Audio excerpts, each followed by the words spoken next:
ചൈതന്യമാകും ഓംകാര ശക്തി തൻ ഉള്ളിലിന്നലിയുവാൻ മോഹമുണ്ടെങ്കിലും മായയാൽ തീർത്തൊരു മോഹവലയത്തിൽ ആലംബഹീനയായി തീരുന്നതിപ്പോഴും ആത്മാവിലാനന്ദം ഏകുന്ന ശക്തിക്കിൻ അനന്തകോടി പ്രണാമം. അക്ഷരമായൊരൻ ആദ്യ ഗുരുവിനും അനന്തകോടി പ്രണാമം. പ്രണാമം പ്രണാമം അനന്തകോടി പ്രണാമം.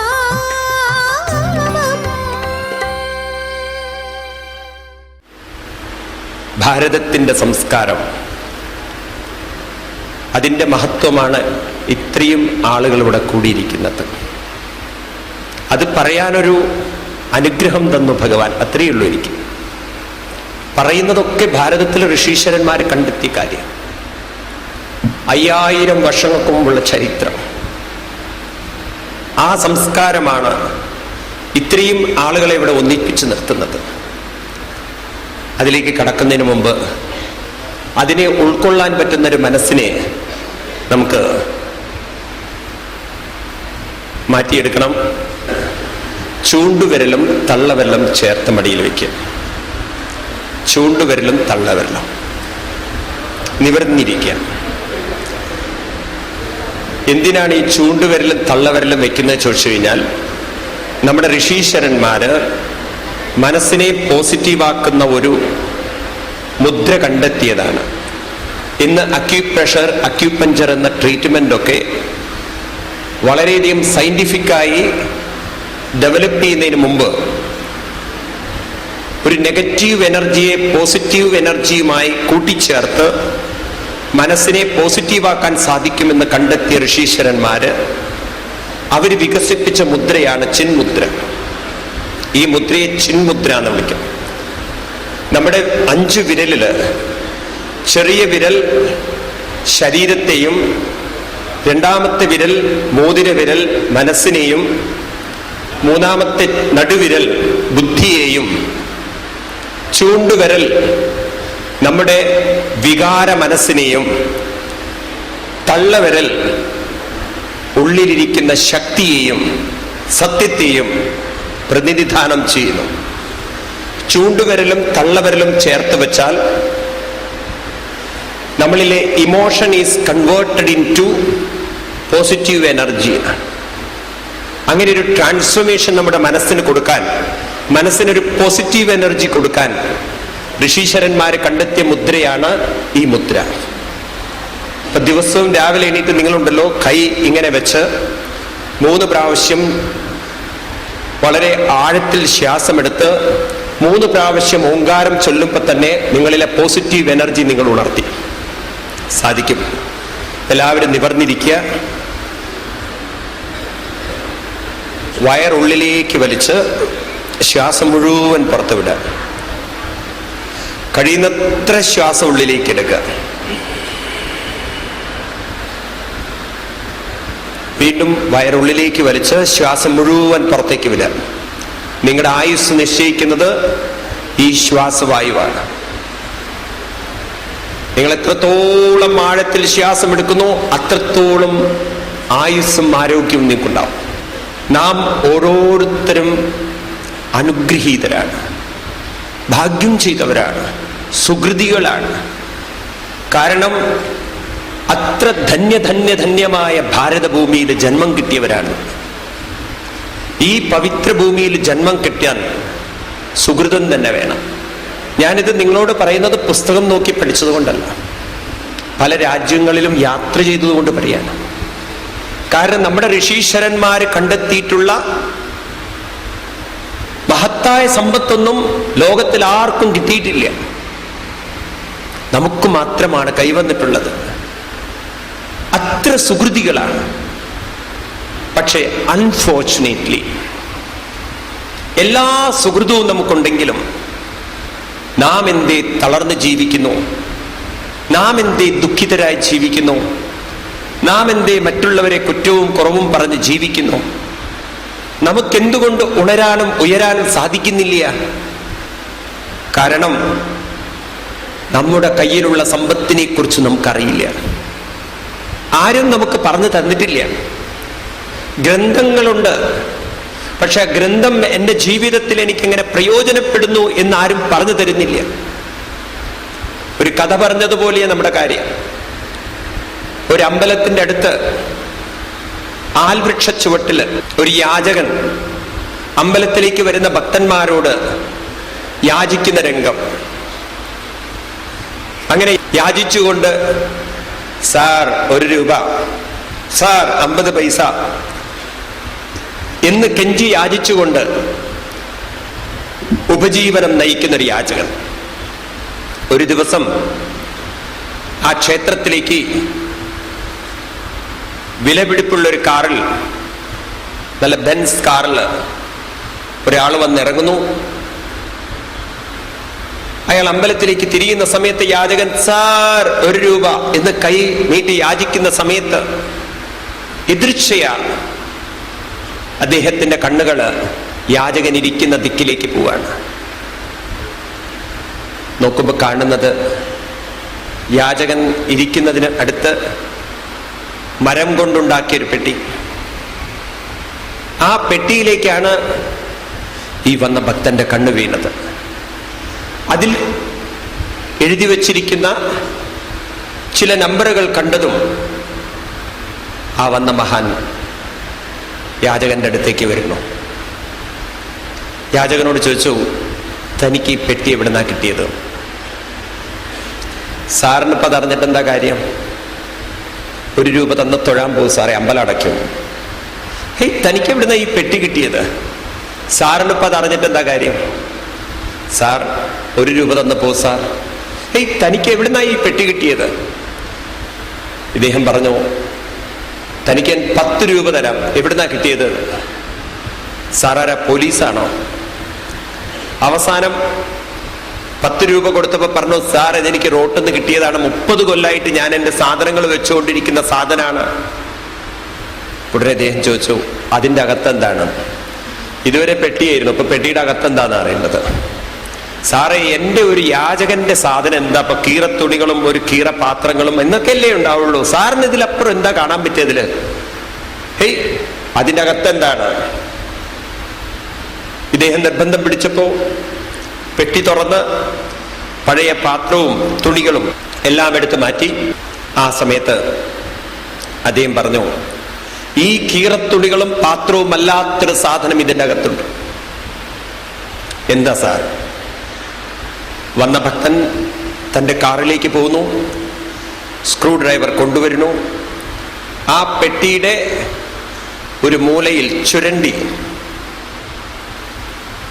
കുറച്ചു ഭാഗം ഇളക്കി നോക്കുമ്പോൾ മെഴുകും മരപ്പൊടിയും ഇളകി വരുന്നു. ചെറിയ സ്ക്രൂകൾ അതിൻ്റെ അകത്ത്. അത് അഴിച്ചെടുത്ത് നോക്കുന്ന സമയത്ത് പെട്ടിയുടെ ഉള്ളിൽ ഒരു കുഞ്ഞു പെട്ടി. അതിൻ്റെ അകത്തുണ്ടല്ലോ വില പിടിച്ച രത്നങ്ങൾ, വലിയ വില പിടിച്ച രത്നങ്ങൾ. യാചകന് വിശ്വസിക്കാൻ പറ്റുന്നില്ല, അന്തം വിട്ട് നോക്കി നിൽക്കുകയാണ്. വന്ന ഭക്തൻ പറഞ്ഞു, ഞാൻ മന്ത്രവാദിയല്ല, ഞാൻ സിദ്ധനല്ല, ഞാനൊരു കച്ചവടക്കാരൻ, രത്നം വ്യാപാരി. ഈ പെട്ടി ഉണ്ടല്ലോ എൻ്റെ പിതാമഹൻ കച്ചവടം ചെയ്യാൻ ഉപയോഗിച്ച പെട്ടിയാണ്.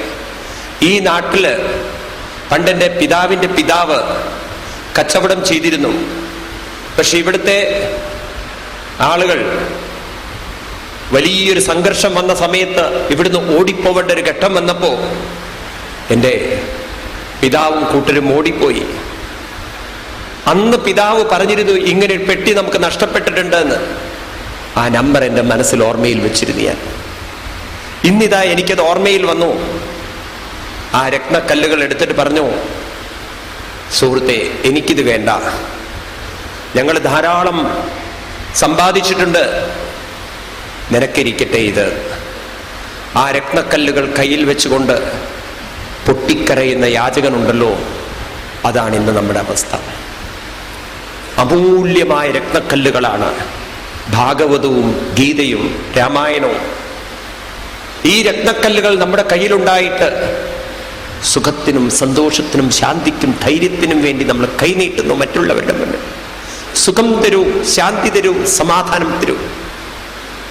ഇത് കണ്ടെത്താൻ സഹായിക്കുന്ന ഗ്രന്ഥങ്ങൾ നമ്മുടെ ഓരോരുത്തരുടെയും കയ്യിലുണ്ട്. അതുകൊണ്ട് നമ്മൾ ഭാരതീയ സംസ്കാരത്തെ ശരിക്കൊന്ന് മനസ്സിലാക്കണം. എനിക്ക് നിങ്ങളോടൊക്കെ ഉള്ളൊരു അപേക്ഷ, നിങ്ങളെല്ലാവരും നമ്മുടെ ഋഷീശ്വരന്മാർ പറഞ്ഞതിനെ മനസ്സിലാക്കാൻ തയ്യാറാണെങ്കിൽ നാളെ നിങ്ങൾക്ക് തളരേണ്ടി വരില്ല. നിങ്ങളെ തളർത്താൻ ഒരാൾക്കും സാധ്യവുമല്ല. നിങ്ങൾ മനസ്സിലാക്കാൻ തയ്യാറാവണം. ഇത് നിങ്ങൾ മനസ്സിലാക്കാൻ തയ്യാറില്ലയോ, ചെറിയ ചെറിയ പ്രശ്നങ്ങൾക്ക് നിങ്ങളെ തളർത്താൻ സാധിക്കും. ചെറിയ ചെറിയ ദുഃഖങ്ങൾക്ക് നിങ്ങളെ തളർത്താൻ സാധിക്കും. അത്ര ഗംഭീരമാണ് നമ്മുടെ പൂർവികന്മാരെ കണ്ടെത്തിയത്. ലോകത്തിന്റെ ചരിത്രം 2000+10 വർഷമേ ഉള്ളൂ. ഇന്ന് നമ്മൾ 2010-ലാണ്. ചരിത്രം തുടങ്ങുന്നത് മനുഷ്യൻ കാട്ടിൽ നിന്ന് വികസിച്ചു വന്നു. വസ്ത്രമില്ലാതെ കാടനായി ജീവിച്ച്, എന്നിട്ട് പിന്നീട് ശിലായുഗം, അതിൽ നിന്ന് ലോഹയുഗം, ഇന്ന് നാം ഇലക്ട്രോണിക് യുഗത്തിലേക്ക് എത്തിയിരിക്കുന്നു. 2010 വർഷത്തിന്റെ ചരിത്രമേ ചരിത്രകാരന്മാർക്ക് പറയാനുള്ളൂ എങ്കിൽ 2000-നും അപ്പുറത്ത് ഇനിയും ഒരു 2000+1000 5000 വർഷങ്ങൾക്ക് മുമ്പ് ഇന്നത്തെ മോഡേൺ സയൻസ് ചിന്തിക്കാൻ സാധിക്കുന്ന ഭാരതത്തിലെ ഗംഭീരന്മാരായ വര്യന്മാരിവിടെ ജീവിച്ചിരുന്നു എന്നുള്ളതാണ്. നാം അത് തിരിച്ചറിഞ്ഞിരിക്കണം. മനസ്സിലാവുണ്ടോ? 2000, ഇനിയും ഒരു 2000. അതിനു മുമ്പ് ഇവിടെ ജീവിച്ചിരുന്ന മഹാന്മാര്, ഇന്നത്തെ മോഡേൺ ശാസ്ത്രജ്ഞന്മാര് പറഞ്ഞതിനെ പറയാൻ സാധിക്കുന്നവരുണ്ടായിരുന്നു. ഇന്ന് നിങ്ങളുടെ കുട്ടികള്, നിങ്ങളും സ്കൂളിൽ പഠിച്ചു വെച്ചൊരു സയൻസിന്റെ പ്രിൻസിപ്പിളുണ്ട്, ഫിസിക്സിന്റെ ഒരു പ്രിൻസിപ്പിളുണ്ട്. എന്താ പറയുന്നത്? ഈ കാണുന്ന പ്രപഞ്ചം, സൂര്യനും ചന്ദ്രനും നക്ഷത്രങ്ങളും ഭൂമിയും എങ്ങനെ ഉണ്ടായി, എവിടുന്നുണ്ടായി എന്നതിനെ കുറിച്ച് വളരെ ആഴത്തിൽ പഠനം നടത്തിയ പാശ്ചാത്യ ശാസ്ത്രജ്ഞന്മാര്, ഗലീലിയോ മുതൽക്കുള്ള ശാസ്ത്രജ്ഞന്മാര്, ആൽബർട്ട് ഐൻസ്റ്റീൻ മുതൽ ഇന്നത്തെ സ്റ്റീഫൻ ഹോക്കിൻസ് വരെയുള്ള ശാസ്ത്രജ്ഞന്മാര്, അവർക്ക് പറയാനുള്ള ഒരു പ്രിൻസിപ്പിളുണ്ട്. ഈ കാണുന്ന മാസ്, ഈ കാണുന്ന സൂര്യനും ചന്ദ്രനും നേരത്തെ സൂക്ഷ്മമായി എനർജിയുടെ രൂപത്തിൽ ഉണ്ടായിരുന്നു. അങ്ങനെയാണ് അവർ പ്രിൻസിപ്പിൾ ഡെവലപ്പ് ചെയ്തത്. E=mc². എനർജിയിൽ നിന്നും മാസ് ഉണ്ടായി. ഈ കാണുന്ന പ്രപഞ്ചം മുമ്പ് എനർജിയുടെ രൂപത്തിലുണ്ടായിരുന്നു. 2000 വർഷങ്ങൾക്ക്, ഇത് വെറും 500 വർഷം മുമ്പ് പറഞ്ഞ കാര്യമാണ്, കണ്ടെത്തിയ കാര്യമാണ്.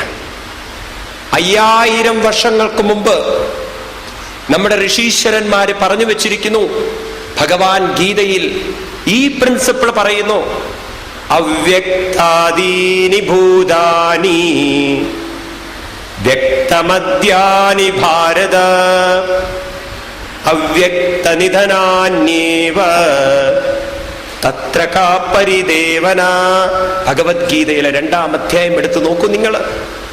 യുദ്ധക്കളത്തിൽ വെച്ച് ഭഗവാൻ ശ്രീകൃഷ്ണൻ അർജുനന്റെ തളർന്നുപോയ മനസ്സിനെ ഉയർത്താൻ വേണ്ടി പറഞ്ഞ ഗീതയിൽ പറയാണ്, അവ്യക്താദീനി ഭൂതാനി വ്യക്തമദ്യാനി ഭാരത അവ്യക്തനിധനാന്യേവ തത്ര കാ പരിദേവന. ദേഹി നിത്യമവദ്യോയം ദേഹേ സർവസ്യ ഭാരത തസ്മാത് സർവാണി ഭൂതാനി നത്വം ശോചിതുമർഹസി. ഒന്നും മനസ്സിലായില്ലല്ലോ? പഠിക്കൂ. എഴുതി വയ്ക്കൂ, മനുഷ്യൻ, ജീവജാലങ്ങൾ എന്ന് പറയുന്നത് 2 ശരീരങ്ങൾ ചേർന്നതാണ്. നമുക്കെല്ലാം 2 ശരീരങ്ങളുണ്ട്. ഒന്ന് ഭാര്യയുടെയും ഭർത്താവിൻ്റെയാണോ? അല്ല. നമ്മുടെ ഓരോരുത്തരുടെയും ശരീരം എന്ന് പറയുന്നത് 2 ശരീരങ്ങളാണ്. ഇതിനെ ഋഷീശ്വരന്മാർ വിളിക്കുന്നു ദേഹം, ദേഹി. ദേഹം, ദേഹി. സൂക്ഷ്മമായതിനെ ദേഹി എന്നും സ്ഥൂലമായതിനെ ദേഹമെന്നും വിളിക്കുന്നു. മോഡേൺ സയൻസ് പറയുന്നു ഈ സ്ഥൂലമായത് സൂക്ഷ്മമായ എനർജിയിൽ നിന്നും പ്രകടമായതാണ്. E=mc² എന്ന് നിങ്ങളുടെ കുട്ടികൾ പഠിക്കുന്നതിന് മുമ്പ് ശ്രീകൃഷ്ണ ഭഗവാൻ പറയുന്നു, അവ്യക്തമായ ദേഹിയിൽ നിന്നും വ്യക്തമായതാണ് ദേഹം. നോക്കൂ, നിങ്ങൾ എന്താ പറഞ്ഞത്? അവ്യക്തമായ, അവ്യക്തം എന്ന് പറഞ്ഞാൽ സൂക്ഷ്മം എന്നർത്ഥം. സൂക്ഷ്മമായ ദേഹിയിൽ നിന്നും പ്രകടമായതാണ് സ്ഥൂലമായ ദേഹം. അപ്പൊ ദേഹി എന്നും ദേഹമെന്നും 2 സാധനങ്ങൾ നമുക്കുണ്ട്. ഈ ദേഹം സ്ഥൂലവും സൂക്ഷ്മമായ മനസ്സ്, ചിന്തകൾ, അതിനെ ദേഹി എന്നും വിളിക്കുന്നു. നോക്കൂ, നിങ്ങൾ ഋഷീശ്വരന്മാർ കണ്ടെത്തിയ സത്യങ്ങൾ. എന്നിട്ട് പറയുന്നു, ഈ ദേഹം ഇതുണ്ടല്ലോ, നിങ്ങൾ ഓരോരുത്തരും വസ്ത്രം ധരിച്ചു വെച്ചിട്ടുണ്ടല്ലോ, സ്വന്തം ശരീരത്തിൽ വസ്ത്രം ധരിച്ചിട്ടുണ്ടല്ലോ. നിങ്ങളുടെ ദേഹം സൂക്ഷ്മവും വസ്ത്രം സ്ഥൂലവും എടുക്കൂ. ധരിച്ച വസ്ത്രം ഈ ശരീരത്തിൽ അണിഞ്ഞിരിക്കുന്ന വസ്ത്രം പോലെ ദേഹത്തെയും ഒരു വസ്ത്രമായി കാണൂ എന്നാണ് പറയുന്നത്. സ്വന്തം ശരീരത്തെ ഒരു വസ്ത്രമായി കാണൂ. വാസാംസി ജീർണാനി യഥാ വിഹായ നവാനി ഗൃഹ്ണാതി നരോപരാണി തദാ ശരീരാണി വിഹായ ജീർണാനി അന്യാനി സംയാതി നവാനി ദേഹി. എപ്രകാരമാണോ വൈകുന്നേരങ്ങളിൽ വിയർത്ത് കുളിച്ച നിങ്ങൾ മേല് കഴുകിയോ കുളിച്ചോ വസ്ത്രം മാറുന്നത്, അതുപോലെ ഈ ദേഹി, ഈ മനസ്സ് വസ്ത്രം മാറിക്കൊണ്ടേയിരിക്കുന്നു. ശരീരത്തിന്റെ ബാല്യം, കൗമാരം, യൗവനം മാറുന്നില്ലേ? അതുകൊണ്ട് ഋഷീശ്വരന്മാര് പറയുന്നു, വസ്ത്രത്തിനേക്കാൾ പ്രാധാന്യം, ഈ സ്ഥൂല ശരീരത്തിനേക്കാൾ പ്രാധാന്യം സൂക്ഷ്മ ശരീരമായ മനസ്സിന് കൊടുക്കണം. ഭാരതീയ സംസ്കാരം സ്ഥൂലമായ ദേഹത്തിനല്ല പ്രാധാന്യം കൊടുത്തത്. ഏതിനാണ്? സൂക്ഷ്മമായ മനസ്സിനാണ്. ഇത് മറ്റു മതങ്ങൾക്കൊന്ന് ചിന്തനീയമാണ്. കാരണം ശരീരത്തിൽ ഏത് വസ്ത്രം ധരിക്കണം എന്നതിനെക്കുറിച്ച് മറ്റു മതങ്ങളിൽ വലിയ സംഘർഷങ്ങളും ചിന്തകളും ഇരിക്കുമ്പോൾ ഇവിടെ കൗബീനം ധരിച്ച് വസ്ത്രം തന്നെ ധരിക്കാത്ത യോഗികള്, വെറും കൗബീനം ധരിച്ച മഹാത്മാക്കള്, ശരീരം, ഈ ശരീരത്തെ പോലും നിലനിർത്തുന്ന ഉള്ളിൽ നിറഞ്ഞിരിക്കുന്ന ഒരു മനസ്സുണ്ടെന്നും ആ മനസ്സിനെയാണ് മാറ്റിയെടുക്കേണ്ടതെന്നും ഏത് വസ്ത്രം ധരിച്ചു എന്നുള്ളതല്ല, അതെവിടെ കെട്ടി എന്നുള്ളതല്ല, അതിനേക്കാൾ ഉപരി മനസ്സിലെ സംസ്കാരങ്ങളും ചിന്തകളും എന്തായിരിക്കണം എന്ന് ചിന്തിച്ച ഒരു മഹാത്മാക്കളുടെ മണ്ണ് ഇന്ന് ലോകം ഈ സംസ്കാരത്തിലേക്ക് ഉറ്റുനോക്കുകയാണ്. അടുത്ത കാലത്ത് വലിയൊരു പ്രശ്നം സംഭവിച്ചുകൊണ്ടിരിക്കുകയാണ്. ഫ്രാൻസിൽ അവിടുത്തെ ഗവൺമെന്റ് ഒരു നിയമം പാസാക്കി. അതായത് സ്ത്രീകളൊന്നും ബുർഖ ധരിക്കുക, അത് മതപരമായ ആചാരങ്ങളാണെന്ന് പറഞ്ഞ് വലിയൊരു പ്രശ്നം അവിടെ നടക്കുകയാണ്. ഗവൺമെന്റ് പറഞ്ഞു നോ കോംപ്രമൈസ്. അവിടുത്തെ ഗവൺമെന്റ് അതിൽ കോംപ്രമൈസ് ചെയ്യാൻ, നിങ്ങൾ പത്രത്തിൽ വായിച്ചിട്ടുണ്ടാവണം. എന്നാൽ ഭാരതത്തെ സംബന്ധിച്ച് ഏത് വസ്ത്രം ധരിക്കുന്നു എന്ന്, ഇവിടെ വസ്ത്രത്തിനല്ല പ്രാധാന്യം കൊടുത്തിരിക്കുന്നത്. കാരണം ജഡിലോ മുണ്ടി ലുഞ്ചിത കേശ. നിങ്ങള് തലമൊട്ടയടിച്ചാലും മുടി വെച്ചാലും എന്ത് ചെയ്താലും കാഷായാംബര ബഹുകൃതവേഷ, കാഷായം ധരിച്ചാലും ഇല്ലെങ്കിലും ഉദരനിമിത്തം ബഹുകൃതവേഷ. ഇതൊക്കെ വയറ്റിപ്പഴപ്പിനല്ലാതെ എന്ത് കാര്യം? ഇവിടെ പറയാനുള്ളത് ശരീരം ഏത് വസ്ത്രം ധരിക്കണം, ശരീരം ഏത് ആചാരങ്ങൾ അനുഷ്ഠിക്കണം, ശരീരം ഏതെല്ലാം നിയമങ്ങൾ അനുഷ്ഠിക്കണം എന്നല്ല, നിങ്ങളുടെ മനസ്സിനെ കുറിച്ചാണ്. എന്താണ് മനസ്സിനെ കുറിച്ച് ഇത്ര ചിന്തിക്കാനുള്ളത്? കാരണം ജീവിതത്തിന്റെ നിലവാരം നിശ്ചയിക്കുന്നത് ശരീരമല്ല, ജീവിതത്തിന്റെ നിലവാരം നിശ്ചയിക്കുന്നത് മനസ്സിലെ ചിന്തകളാണ്. നമ്മുടെ ഋഷീശ്വരന്മാര് കണ്ടെത്തിയ വലിയൊരു കണ്ടെത്തലാണ് as the thoughts so the life. ഏത് രീതിയിലുള്ള ചിന്തകളാണോ നിങ്ങൾക്കുള്ളത് ആ രീതിയിലായിരിക്കും നിങ്ങളുടെ ജീവിതം.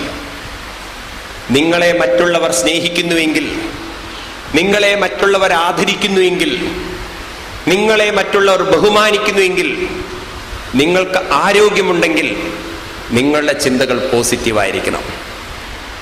നിങ്ങളെ മറ്റുള്ളവർ വെറുക്കുന്നുവെങ്കിൽ, നിങ്ങളെ മറ്റുള്ളവർ അവഗണിക്കുന്നുവെങ്കിൽ, നിങ്ങളെ മറ്റുള്ളവർ ഒഴിവാക്കുന്നുവെങ്കിൽ നിങ്ങളുടെ ചിന്തകൾ നെഗറ്റീവായിരിക്കണം.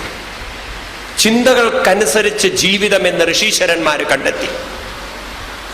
അതുകൊണ്ട് പൂർവികന്മാരായ ഋഷീശ്വരന്മാർ പറയുന്നു, നമുക്ക് സ്വാതന്ത്ര്യം തന്നിരിക്കുന്നു പരിപൂർണമായി. ഏത് ചിന്തകൾ മനസ്സിലേക്ക് കൊണ്ടുവരണം? ആത്മീയത എന്ന് പറയുന്നത്, അധ്യാത്മ ജീവിതം എന്ന് പറയുന്നത്, സ്പിരിച്വാലിറ്റി എന്ന് പറയുന്നത്, it's all concern with the mind. It is nothing to do with the physical, your dressing and all the rituals. It's all concerned with the mind. നിങ്ങളുടെ മനസ്സുമായി കൺസേൺഡ് ആണ്, നിങ്ങളുടെ ചിന്തകളുമായി ബന്ധപ്പെട്ടിരിക്കുന്നു, നിങ്ങളുടെ സംസ്കാരവുമായി ബന്ധപ്പെട്ടിരിക്കുന്നു. ഗീതയിൽ കൃഷ്ണൻ പറയുന്നു, സ്വഭാവോ അധ്യാത്മമുച്യതേ. സ്വഭാവവുമായി ബന്ധപ്പെട്ടതാണ് ആധ്യാത്മികത. എല്ലാ മതങ്ങളും ഇത് തന്നെയാണ് പറയുന്നതെങ്കിലും അൺഫോർച്ചുനേറ്റ്ലി നമുക്കത് നഷ്ടപ്പെട്ടുകൊണ്ടിരിക്കുകയാണ്. സ്വഭാവമാണ് ആത്മീയത എന്നതിനേക്കാൾ ഉപരി ആചാരമാണ് ആത്മീയത എന്ന് അടിച്ചേൽപ്പിക്കാനാണ് പലരും ശ്രമിക്കുന്നത്. നിങ്ങൾ ഇസ്ലാം ചരിത്രം എടുത്താലും, നബിയുടെ ലൈഫ് എടുത്തു നോക്കിയാലും, ക്രിസ്തുവിന്റെ ജീവിതം എടുത്തു നോക്കിയാലും, ശ്രീകൃഷ്ണ ഭഗവാൻ പറയുന്നത് എടുത്തു നോക്കിയാലും, എല്ലാവരും പറയുന്നത് മറ്റുള്ളവർക്ക് പങ്കുവെക്കാനുള്ള മനസ്സ്, മറ്റുള്ളവർ കേൾക്കാനുള്ള മനസ്സ്, മറ്റുള്ളവരെ പോലും ഉയർത്താനുള്ള മനസ്സ്, ഇതൊക്കെ നമുക്കുണ്ട്. ഈ മനസ്സുകൾ നിങ്ങൾക്കുണ്ടെങ്കിൽ നിങ്ങളെ സ്നേഹിക്കും, നിങ്ങളെ ആദരിക്കും, നിങ്ങളെ ബഹുമാനിക്കും. അതെല്ലാം നമ്മുടെ മനസ്സിനുണ്ടല്ലോ. സ്നേഹിക്കാനുള്ള കഴിവുണ്ട്, വെറുക്കാനുള്ള കഴിവുണ്ട്. ഉണ്ടോ? നമുക്ക് സ്നേഹിക്കാനും സാധിക്കും, നമുക്ക് മറ്റൊരാളെ വെറുക്കാനും സാധിക്കും. നിങ്ങൾക്ക് നിങ്ങളുടെ ജീവിതത്തിൽ എല്ലാറ്റിനും മറ്റുള്ളവരെ കുറ്റം പറഞ്ഞ് ജീവിക്കാൻ സാധിക്കും. അങ്ങനെ സമാധാനം കണ്ടെത്താം. ഒരാൾ എവിടെയോ പ്രഭാഷണം കഴിഞ്ഞ് വീട്ടിലെത്തിയിട്ട് ഭാര്യയെ തൂക്കിയെടുത്തു. ഭാര്യയാണെങ്കിൽ അത്ര തൂക്കിയെടുക്കാൻ പറ്റാത്ത സൈസും. തൂക്കിയെടുത്തിട്ട് അയാൾ നടക്കാൻ തുടങ്ങി. ഭാര്യ ചോദിച്ചു, എന്ത് വിഡ്ഢിത്തമാണ് മനുഷ്യ കാണിക്കുന്നത് എന്ന്. അപ്പൊ പറഞ്ഞു, ഇന്നത്തെ പ്രഭാഷണത്തില് പറഞ്ഞു, നിങ്ങളുടെ ഭാരം നിങ്ങൾ ചുമക്കണം എന്ന്. അപ്പൊ അയാൾ അത്ര ഉറപ്പിച്ചിരിക്കുകയാണ്, എന്റെ ഭാരം ഭാര്യയാണ്. എന്താ പറയുക? അങ്ങനെ സമാധാനം കണ്ടെത്ത. ഭാര്യയാണ് എന്റെ ഭാരം എന്ന് പറഞ്ഞിട്ട്, മക്കളാണ് ഞങ്ങളുടെ ഭാരം എന്ന് പറഞ്ഞിട്ട്, നിങ്ങളാണ് ഞങ്ങളുടെ ഭാരം എന്ന് പറഞ്ഞ് ശപിക്കാം. സമാധാനം കണ്ടെത്താൻ എന്തൊക്കെ ചെയ്യാം? കള്ളു കുടിച്ചു സമാധാനം കണ്ടെത്താം അല്ലേ? ഏത് പ്രവൃത്തികൾ ചെയ്ത് സമാധാനം കണ്ടെത്താം. പക്ഷെ ഉള്ളിൻ്റെ ഉള്ളിലേക്ക് നോക്കൂ. നിങ്ങളെ മറ്റുള്ളവർ സ്നേഹിക്കുന്നുണ്ടോ? നിങ്ങളെ മറ്റുള്ളവർ ആദരിക്കുന്നുണ്ടോ? ഇല്ലെങ്കിൽ നിങ്ങളുടെ ചിന്തകൾ നിങ്ങളുടെ ജീവിതത്തെ വഴിതെറ്റിച്ചിരിക്കുന്നു. നിങ്ങളുടെ ചിന്തകൾ മറ്റുള്ളവരിൽ നിന്നും അകറ്റുന്ന രൂപത്തിലാക്കിയിരിക്കുന്നു. കാരണം നിങ്ങൾ നോക്കുന്നത് മുഴുവൻ കുറവുകളും ഇല്ലായ്മകളും വിഷമങ്ങളും പ്രയാസങ്ങളും പരാതികളും ഇതുമാത്രമാണ്. നിങ്ങൾ ആ മനസ്സിനെ ഒന്ന് മാറ്റിയെടുക്കൂ. നിങ്ങൾ ഉള്ളിൻ്റെ ഉള്ളിലേക്കൊന്ന് മനസ്സിനെ കൊണ്ടുവരൂ. ഒന്ന് സൂക്ഷ്മമായി ചിന്തിക്കൂ. ഗീതയിൽ കൃഷ്ണൻ പറയുന്നു, നിങ്ങൾക്ക് പണത്തിന് കുറവുണ്ടായിരിക്കാം. ശ്വസിക്കുന്ന വായുവിലേക്ക് ചിന്തിക്കൂ. പണമുള്ളവനും ഇല്ലാത്തവനും ശ്വസിക്കുന്നത് ഒരേപോലെയല്ലേ? പണമുള്ളവർക്ക് കുറെ അധികം ശ്വാസം, പണമില്ലാത്തവന് കുറച്ച് ശ്വാസം. ഉണ്ടോ ഇല്ലയോ? പണമുള്ളവർക്ക് കുറെ അധികം സൂര്യന്റെ പ്രകാശം, പണമില്ലാത്തവർക്ക് കുറച്ച് പ്രകാശം. ഉണ്ടോ ഇല്ലയോ? പണമുള്ളവർക്ക് ഭൂമിയുടെ ആകർഷണം കുറവ്, അല്ലെങ്കിൽ പണമുള്ളവർക്ക് ആകർഷണം കൂടുതൽ, പണമില്ലാത്തവർക്ക് ഭൂമിയുടെ ഭൂഗുരുത്വാകർഷണം കുറവ്. അങ്ങനെയുണ്ടോ? സൂക്ഷ്മതയിലേക്ക് ചിന്തിക്കുന്തോറും എല്ലാവർക്കും ഉള്ളത് ഒരുപോലെയാണ്. ഭഗവാൻ പറയുന്നു, ഞാൻ നിങ്ങളുടെ ഉള്ളിൽ ആത്മാവായി ചൈതന്യമായി നിറഞ്ഞിരിക്കുന്നു. നമ്മളുണ്ടല്ലോ, ഹിന്ദുക്കൾ മനസ്സിലാക്കി വെക്കേണ്ട ചില കാര്യങ്ങളുണ്ട്. നമ്മൾ ധരിച്ചു വെച്ചിരിക്കുന്ന കുട്ടിക്കാലം മുതലേ ക്ഷേത്ര സംസ്കാരം അതിലൂടെ വന്നുവെങ്കിലും ആ ക്ഷേത്ര സംസ്കാരത്തെ നമ്മൾ ആത്മീയ സംസ്കാരത്തെ ഉയർത്തിക്കൊണ്ടുവരാൻ പ്രയോജനപ്പെടുത്തിയിട്ടില്ല. ഇപ്പൊ പെടുത്തിക്കൊണ്ടിരിക്കുകയാണ്. ഇപ്പൊ സത്സംഗങ്ങളും സപ്താഹങ്ങളും ഒക്കെ അമ്പലങ്ങളിൽ കൂടി വരുന്നുണ്ട്. അതുകൊണ്ട് നമുക്ക് ഈശ്വരൻ എന്നൊക്കെ കേൾക്കുമ്പോഴുണ്ടല്ലോ, കുട്ടിക്കാലത്തെ മനസ്സിൽ ഉറപ്പിച്ചു വെച്ചിരിക്കുന്നത് അമ്പലത്തിലിരിക്കുന്ന ശക്തിയാണ്. അങ്ങനെയാണ് നമ്മൾ ഉറപ്പിച്ചു വെച്ചിരിക്കുന്നത്. എന്നാൽ ഋഷീശ്വരന്മാരെ നമുക്ക് ഈശ്വരനെ പരിചയപ്പെടുത്തി തരുന്നത് ഒരു ക്ഷേത്രത്തിലെ വിഗ്രഹത്തിൽ ഒതുങ്ങി നിൽക്കുന്ന ശക്തിയായിട്ടല്ല. എല്ലാവരും ഓർത്തു വെക്കണേ, ഈശ്വരൻ എന്നുള്ള പ്രയോഗം എങ്ങനെയാണ് വന്നത് എന്ന്. അത് ഓർത്തു വെക്കേണ്ട ഒരു പ്രയോഗമാണ്. ഗോഡ്, ഈശ്വരൻ എന്ന് പറയുന്നത് എങ്ങനെയാണ് വന്നത്? ഈശ്വര, 3 അക്ഷരങ്ങളാണല്ലോ ഈശ്വരൻ എന്നുള്ള ശബ്ദത്തില്. ഏതൊക്കെയാണ്? ഈശ്വര. ഈ എന്നുള്ള അക്ഷരം കൊണ്ട് ഇച്ഛ, ചിന്തകൾ എന്നർത്ഥം. ഈ ഇച്ഛ, ചിന്തകൾ. ശ്വ എന്നുള്ള അക്ഷരം കൊണ്ട് ശ്വാസം, പ്രാണവായു എന്നാണ്. ര എന്നുള്ള അക്ഷരം കൊണ്ട്, ര എന്നത് അഗ്നിയുടെ ബീജാക്ഷരമാണ്. ചൂട്, അഗ്നി എന്നർത്ഥം. ഈ ചിന്തകൾ, മനസ്സ്, ശ്വ ശ്വാസം, ര അഗ്നി അല്ലെങ്കിൽ ചൂട്. അതായത് ചൂടിനെയും ശ്വാസത്തെയും ചിന്തകളെയും ഈ ശരീരത്തിൽ കൂട്ടിച്ചേർത്ത് നിലനിർത്തുന്നവൻ ആരോ, അവൻ ഈശ്വരൻ. The one who is responsible for holding the breath, the thought and the heat in the body, he is called God, ഈശ്വരൻ. ഇതാണ് ഈശ്വരനെ കുറിച്ച് ഋഷീശ്വരന്മാർക്ക് പറഞ്ഞു തരാൻ. നിങ്ങളുടെ ശരീരത്തിൽ ചൂടുണ്ടല്ലോ. ഞാൻ പറയുന്നത് ഫാൻ ഇല്ലാത്തതുകൊണ്ടുള്ള ചൂടല്ല. കഴിച്ച ഭക്ഷണം ദഹിക്കണമെങ്കിൽ ചൂട് വേണ്ടേ? വേണ്ടയോ? ശ്വാസമുണ്ടല്ലോ നിങ്ങൾക്ക്, ഇല്ലെങ്കിൽ നിങ്ങൾ തലയാട്ടില്ല. ചിന്തകളുണ്ടല്ലോ നിങ്ങൾക്ക്, ഇല്ലോ? ചിന്തകളുണ്ടെങ്കിൽ, ശ്വാസവായു ഉണ്ടെങ്കിൽ, ചൂടുണ്ടെങ്കിൽ അതിനെ നിലനിർത്തുന്നത് നിങ്ങളുടെ ശരീരമല്ല. അതിനെ നിലനിർത്തുന്നത് ഉള്ളിൽ നിറഞ്ഞിരിക്കുന്ന ചൈതന്യമാണ്. ആ ചൈതന്യത്തെയാണ് ഋഷീശ്വരന്മാര് ഈശ്വരൻ എന്ന് വിളിച്ചിരിക്കുന്നത്. എൻ്റെ ചോദ്യം വളരെ ശ്രദ്ധിക്കൂ. ശരീരം മരിച്ചുപോയാൽ ചിന്തകളുണ്ടോ? ഉണ്ടോ? ശ്വാസവായു ഉണ്ടോ? ഉണ്ടോ? ചൂടുണ്ടോ? ഈ നിമിഷം ഇതെല്ലാം ഉണ്ടെങ്കിൽ ശരീരമല്ല നിലനിർത്തുന്നത് ഉറപ്പല്ലേ? ശരീരമായിരുന്നു നിലനിർത്തുന്നതെങ്കിൽ മരിച്ച ശരീരത്തിലും ശ്വാസം ഉണ്ടാവേണ്ടതാണ്. ശരീരമാണ് നിലനിർത്തുന്നതെങ്കിൽ മരിച്ച ശരീരത്തിലും ചിന്തകൾ ഉണ്ടാവേണ്ടതാണ്. ശരീരമാണ് നിലനിർത്തുന്നതെങ്കിൽ മരിച്ച ശരീരത്തിലും ചൂടുണ്ടാവേണ്ടതാണ്. ആണോ അല്ലയോ? ഇതെല്ലാം നിലനിർത്തുന്നത് ഉള്ളിൽ നിറഞ്ഞിരിക്കുന്ന ഒരു ചൈതന്യമാണെങ്കിൽ, ഈ ചൈതന്യത്തെയാണ് ആത്മാവെന്ന് വിളിക്കുന്നതെങ്കിൽ ഭഗവാൻ ശ്രീകൃഷ്ണൻ പറയുന്നു, അഹം ആത്മാ ഗുഡാകേശ സർവഭൂതാശയസ്ഥിത അഹമാദിശ്ച മധ്യം ച ഭൂതാനാമന്തമേവ ച.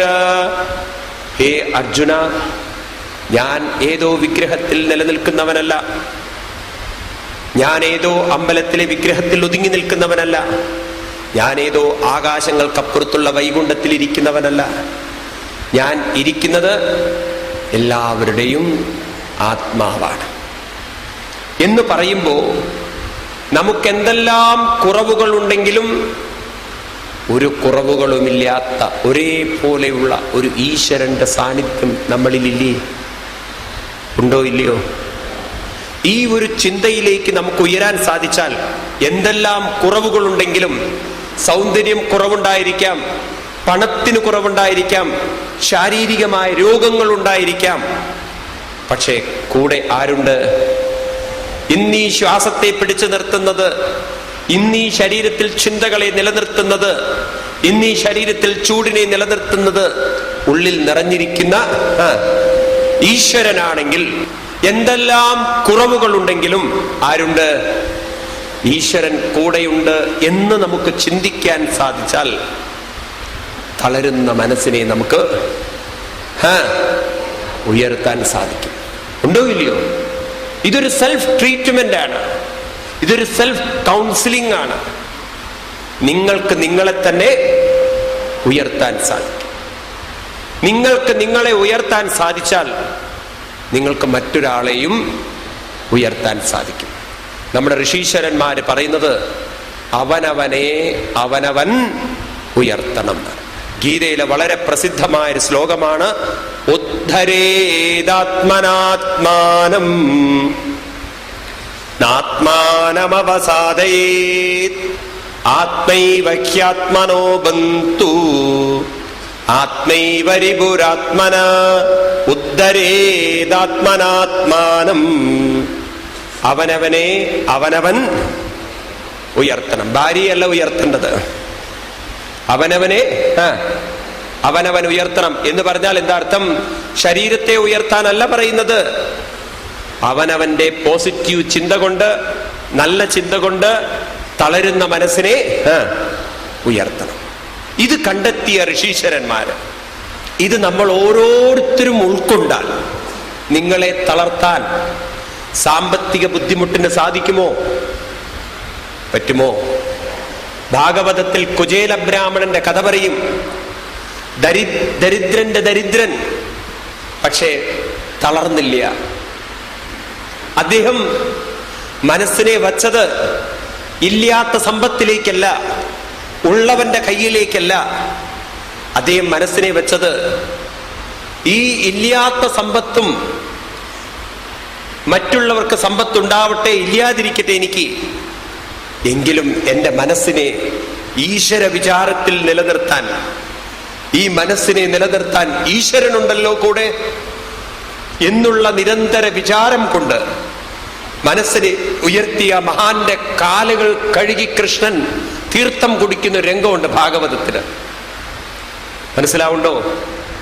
കാലുകൾ കഴുകി കൃഷ്ണൻ തീർത്ഥം കുടിക്കുന്ന ഒരു രംഗം. എന്തിനാ കൃഷ്ണൻ കുചേല ബ്രാഹ്മണന്റെ കാലുകൾ കഴുകിയത്? ദാരിദ്ര്യം കൊണ്ടല്ല. ദാരിദ്ര്യത്തിലും അദ്ദേഹം മാനസികമായി തളർന്നില്ല. ഇന്ന് നോക്കൂ നിങ്ങൾ, സാമ്പത്തികമായി വിഷമങ്ങൾ വന്നാൽ ആത്മഹത്യകളിലേക്ക് തിരിയുന്നു ആളുകൾ, അല്ലേ? കൂട്ടത്തോടെ വിഷം കുടിച്ചോ തൂങ്ങി മരിച്ചോ പോകുന്നു ആളുകള്. കാരണം അവർക്ക് താങ്ങാൻ പറ്റുന്നില്ല, സമൂഹത്തിനെ ഫേസ് ചെയ്യാൻ പറ്റുന്നില്ല. നിങ്ങൾക്ക് സാധിക്കും. സ്വാമി ഉദിത് ചൈതന്യജിയുടെ സപ്താഹ കഥകൾ, ശ്രീമദ് ഭാഗവത മാഹാത്മ്യം, ചതുശ്ലോകി ഭാഗവതം, സപ്തശ്ലോകി ഗീത എന്നീ ലളിതവും അർത്ഥസമ്പുഷ്ടവുമായ പുസ്തകങ്ങൾ, കൂടാതെ പ്രഭാഷണങ്ങളുടെയും ഭക്തിഗാനങ്ങളുടെയും ഓഡിയോ വീഡിയോ സിഡികൾ. കൂടുതൽ വിവരങ്ങൾക്ക് ബന്ധപ്പെടുക Bhagavatam village trust, Govind apartments, Kalathiparambil road, Ernakulam south, Cochin 682016. Telephone 0484406755. Mobile 9446368706 or 9446378706. Email bhagavatamvillage@gmail.com. Hari Om. ഹരിനാമ കിളിപാടും ഗ്രാമം, ഹരിതാഭത്തളിർ ചൂടും ഗ്രാമം, ഭാഗവഗ്രാമം, ഭാഗവത ഗ്രാമം, ഭഗവാന്റെ ലീലാരാമം, കൃഷ്ണ ഭഗവാന്റെ ലീലാരാമം. അദ്വൈത കാലടി തൊഴുതൊഴുകി വരും ഹർഷപ്രവാഹത്തിൻ ഗ്രാമം, നന്മയിലേക്കുള്ള നക്ഷത്രവൃക്ഷങ്ങൾ ജന്മം നടും നവഗ്രാമം, നന്മയിലേക്കുള്ള നക്ഷത്രവൃക്ഷങ്ങൾ ജന്മം നടും. എല്ലാവിധ സാമ്പത്തികമായി തകർന്നു പോയാലും മാനസികമായി തളരാതിരിക്കാനുള്ള സമ്പത്ത് നമുക്കുണ്ട്. ഭാഗവതത്തിലൊരു കഥയുണ്ട്. എല്ലാ സമ്പത്തും നഷ്ടപ്പെട്ടു പോയ ഒരാളുടെ കഥ. എല്ലാ സമ്പത്തും നഷ്ടപ്പെട്ടിട്ട് വീട്ടിൽ നിന്ന് ഇറങ്ങുമ്പോൾ അദ്ദേഹം കേൾക്കുന്നു സത്സംഗം. മഹാന്മാരുടെ അടുത്തേക്ക് എത്തി. മഹാത്മാക്കളിൽ നിന്നും മനസ്സിലാക്കി, സമ്പത്ത് പോയാലും മനസ്സൊരിക്കലും നഷ്ടപ്പെടരുത്. കാരണം മനസ്സ് എന്ന് പറയുന്ന ഈ ചിന്തകൾ നിലനിർത്തുന്നത് ശരീരമല്ല, ഇത് നിലനിർത്തുന്നത്, പറഞ്ഞില്ലേ നേരത്തെ, ചിന്തകളെയും ശ്വാസത്തെയും അഗ്നിയെയും നിലനിർത്തുന്നത് ഉള്ളിൽ നിറഞ്ഞിരിക്കുന്ന ചൈതന്യമാണെങ്കിൽ, അങ്ങനെ ഒരു സമ്പത്ത് എന്റെ കയ്യിലുണ്ടെങ്കിൽ അതിനെ എന്തുകൊണ്ട് മനസ്സിലാക്കിക്കൂടാ? അതിലേക്ക് എന്തുകൊണ്ട് എനിക്ക് ഉയർന്നുകൂടാ? ഈ ചിന്തനം അദ്ദേഹത്തിന്റെ തലയിലേക്ക് കയറി.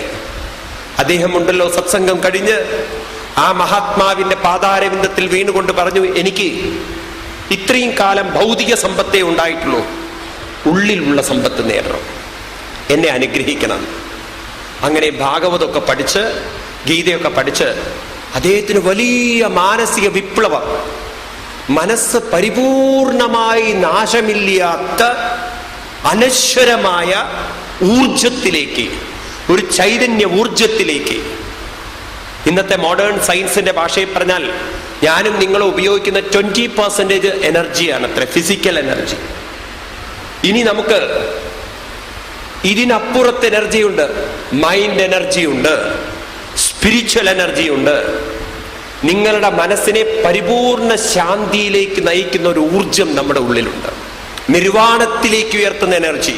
ശ്രീബുദ്ധൻ ആ എനർജിയിലേക്ക് ഉയർന്നു. അതുകൊണ്ടാണ് അദ്ദേഹം നിർവാണം എന്നൊരു പദം ഉപയോഗിച്ചത്. ദുഃഖങ്ങളും ഭയവും മരണവും ഇല്ലാത്തൊരവസ്ഥ. ഇതിലേക്ക് ഉയരാൻ നിങ്ങളുടെ മനസ്സിന് സാധിക്കുന്ന, നിർവാണത്തിലേക്ക് ഉയരാൻ കഴിവുള്ള ഒരു എനർജി നമുക്കുണ്ട്. നമ്മൾ അതിൻ്റെ ഒരു 20% ബോഡി ലെവലിൽ ജീവിക്കുന്നുള്ളൂ. അതുകൊണ്ട് ഇതിന് സൗന്ദര്യമില്ലെങ്കിൽ നമ്മൾ ഡിസ്റ്റർബ്ഡ് ആണ്. ഇതിന് അസുഖം വന്നാൽ നമ്മൾ ഡിസ്റ്റർബ്ഡ് ആണ്. സാമ്പത്തികമായി നഷ്ടം വന്നാൽ ഡിസ്റ്റർബ്ഡ് ആണ്. ചിന്തിക്കുക നിങ്ങൾ. ഈ മഹാൻ തളർന്നില്ല. അദ്ദേഹം ഭാഗവതമൊക്കെ പഠിച്ച് അദ്ദേഹത്തിന് വലിയൊരു അറിവ് കിട്ടി. ഒരിക്കൽ അദ്ദേഹത്തിനെ ഭ്രാന്തനായി കണ്ട്, അദ്ദേഹത്തിന്റെ സമ്പത്ത് എന്താണെന്നറിയോ? 3 സമ്പത്ത്.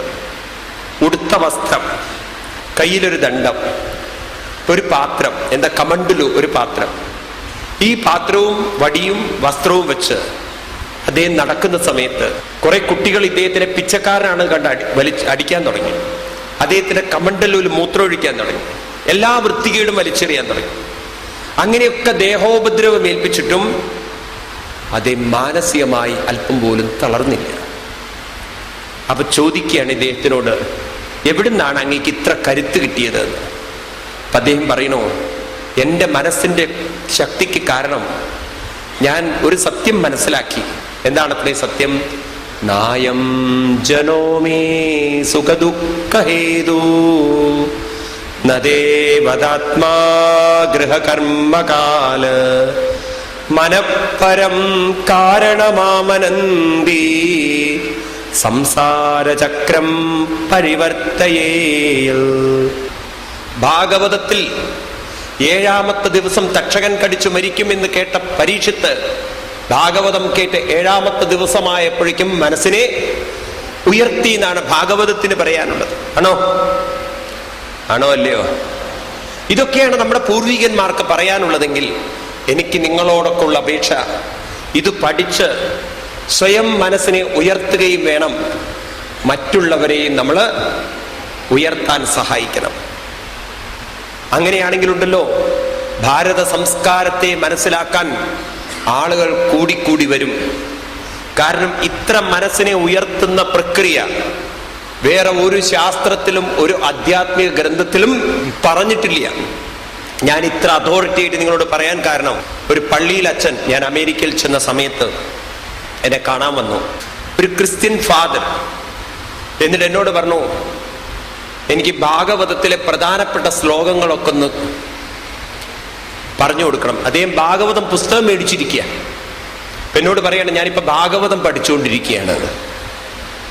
അപ്പൊ അദ്ദേഹത്തിന് ഭാഗവതം പഠിക്കാൻ ഞാൻ ചോദിച്ചു എന്താ കാരണം എന്ന്. പറഞ്ഞു, ബൈബിളിൽ പറയാത്ത കാര്യങ്ങളാണ് ഭാഗവതത്തിൽ പറഞ്ഞിരിക്കുന്നത്. ബൈബിളിൽ കുറെ കഥകൾ പറഞ്ഞിട്ടുണ്ടെന്നല്ലാതെ അവനവന്റെ മനസ്സിനെ ഉയർത്തുന്ന കാര്യങ്ങളൊന്നും പറഞ്ഞിട്ടില്ല. ഈ ഒരു തിരിച്ചറിവുണ്ടല്ലോ ഭാഗവതത്തിലേക്കുള്ള ഒരു ആകർഷണം. എത്രയോ മുസ്ലിങ്ങള് അവരും വരുന്നുണ്ട് ഇത് പഠിക്കാൻ. ഞാൻ നിങ്ങളോട് വെറുതെ പറയില്ല, എനിക്ക് അത്ര ഇമെയിലുകളും അത്ര ഒരുപാട് ആളുകള് ഇൻഫോർമേഷൻസ്. കാരണം ഇത്ര ഗംഭീരമായി വേറെ ഒരു ഗ്രന്ഥത്തിലും പറഞ്ഞിട്ടില്ല. അത്ര അതോറിറ്റി ആയിട്ട് നമുക്ക് പറയാൻ സാധിക്കും. മനസ്സിനെ ഉയർത്തുന്ന ശാസ്ത്രം, അവനവനെ ഉയർത്താൻ കഴിവുണ്ടെന്നും നിങ്ങൾക്ക് വേറൊരാളുടെ സഹായം വേണ്ട. ആത്മാനം ആത്മനാ ഉദ്ധരേത്.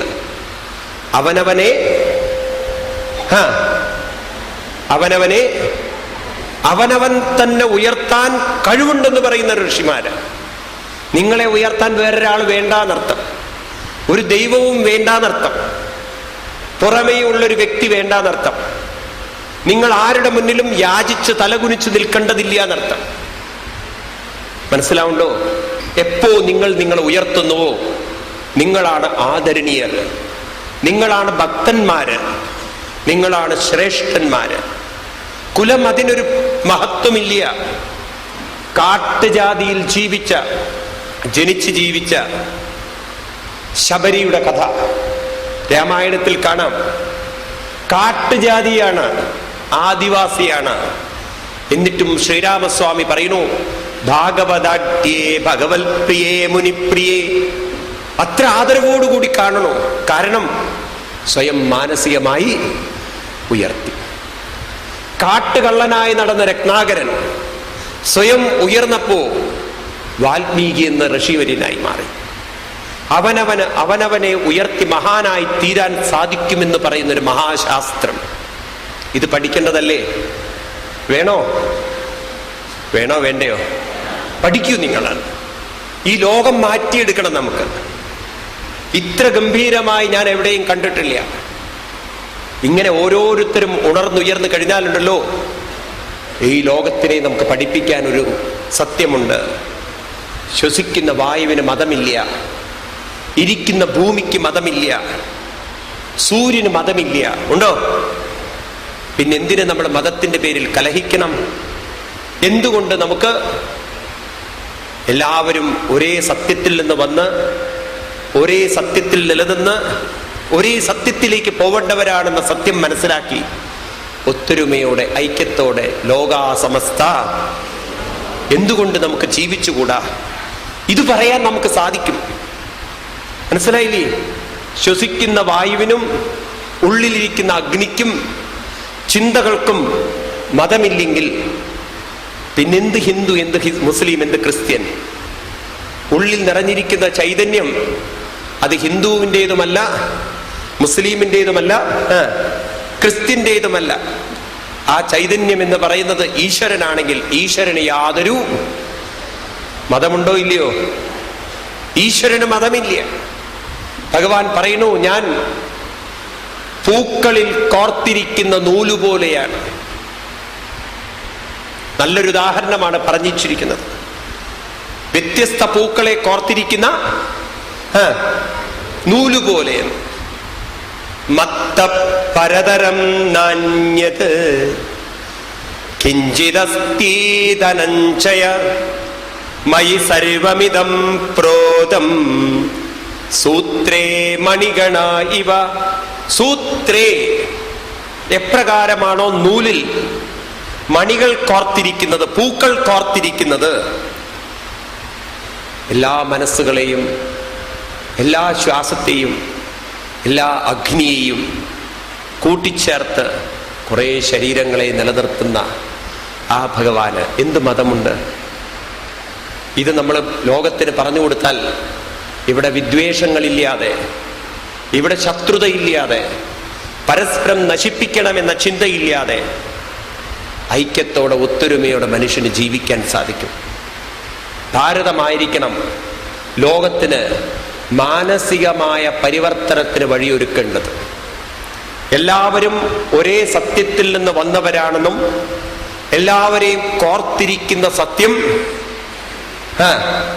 ഒന്നാണെന്നും നമ്മുടെ ഋഷീശ്വരന്മാര് പറഞ്ഞതിനെ നാം പ്രചരിപ്പിക്കാൻ തയ്യാറായാൽ ജാതിപരമായ മതപരമായ വിദ്വേഷങ്ങളും വിരോധങ്ങളും മാറ്റി മനുഷ്യന് ഒന്നാവാനും നന്നാവാനും സാധിക്കും. ഉണ്ടോ ഇല്ലയോ? ആരാണ് വഴി കാണിക്കേണ്ടത്? ആരാണ്? നമ്മളാണ്. നമ്മൾ മുന്നോട്ട് വരണം. എനിക്ക് നിങ്ങളോടൊക്കെ ഉള്ളൊരു അപേക്ഷ ഇതാണ്: വീട്ടിൽ അടങ്ങിയിരിക്കരുത്, പഠിക്കൂ, മറ്റുള്ളവർക്ക് പറഞ്ഞു കൊടുക്കൂ. അങ്ങനെ ഒരു വലിയൊരു മാറ്റം ഉണ്ടാവട്ടെ. ഒരു 2020 ആകുമ്പോഴേക്കും അബ്ദുൽ കലാം, അദ്ദേഹം ജന്മം കൊണ്ട് മുസ്ലിം ആണെങ്കിലും കർമ്മത്തിലൂടെയും വിചാരം കൊണ്ടും ഭാരതത്തിന്റെ സംസ്കാരം മുഴുവൻ ഉൾക്കൊണ്ടുകൊണ്ട് അദ്ദേഹത്തിന്റെ പല പ്രഭാഷണങ്ങളിലും പറയും.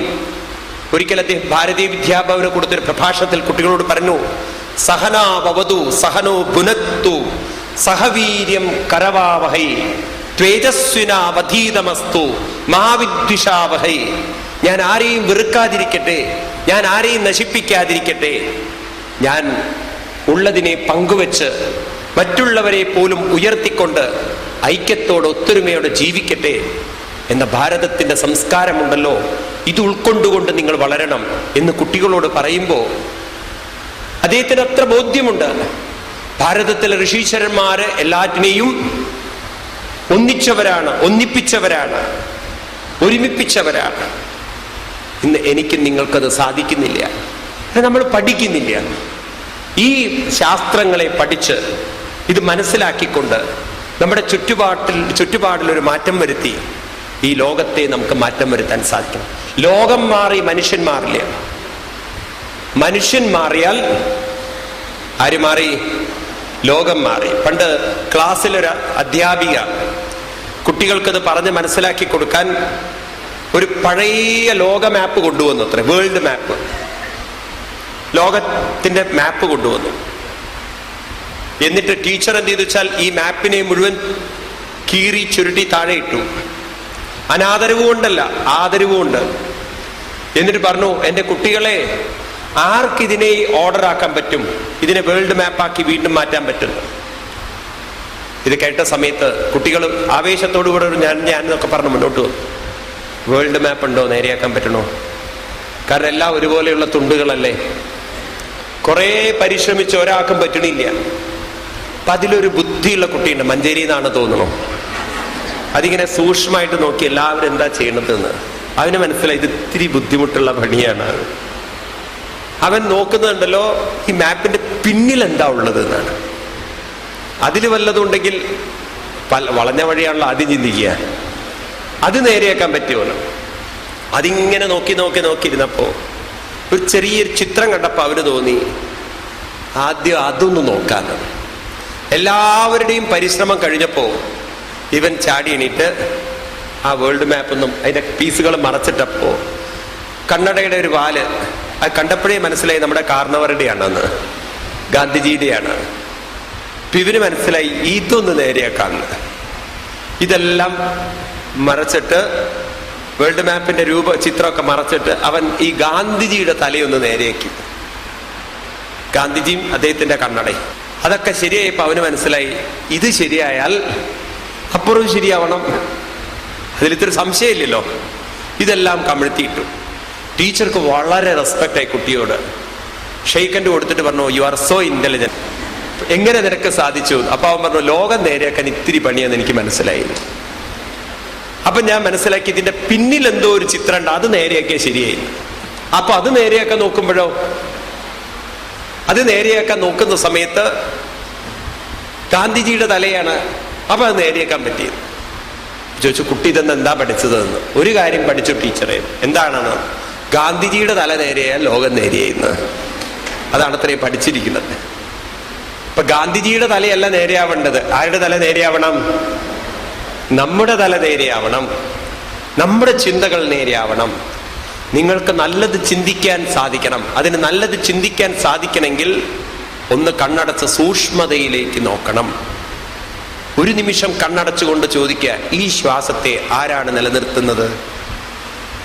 സൂക്ഷ്മമായി ചോദിക്കുക, ഈ ശരീരത്തിൽ ഭക്ഷണം ദഹിക്കുന്നുണ്ടല്ലോ, ആരാണ് അഗ്നിയെ നിലനിർത്തുന്നത്? ഞാനാണോ? ഞാൻ ഉറങ്ങിക്കിടക്കുമ്പോഴും ബോധമില്ലാതെ കിടക്കുമ്പോഴും ശ്വാസം അകത്തേക്ക് വരുന്നില്ലേ? ഉണ്ടോ ഇല്ലയോ? നിങ്ങളെ പരിപൂർണമായി ബോധം കെടുത്തിയാലും ശ്വാസം അകത്തേക്ക് വരുമോ? ഇല്ല. നിങ്ങളുടെ കഴിച്ച ഭക്ഷണം ദഹിക്കില്ലേ? ഇല്ല. ചൂടോടുകൂടി സർക്കുലേറ്റ് ചെയ്യില്ലേ? അപ്പൊ സൂക്ഷ്മമായി ഒന്ന് ചോദിക്കണം, എന്ത്? ആരാണ് ഈ ശ്വാസത്തെ ഈ ശരീരത്തിൽ നിലനിർത്തുന്നത്? ആരാണ് ചൂടിനെ ഈ ശരീരത്തിൽ നിലനിർത്തുന്നത്? അങ്ങനെ നമുക്ക് സൂക്ഷ്മമായി ഒന്ന് ചിന്തിക്കാൻ സാധിച്ചാൽ ഉത്തരം കിട്ടും.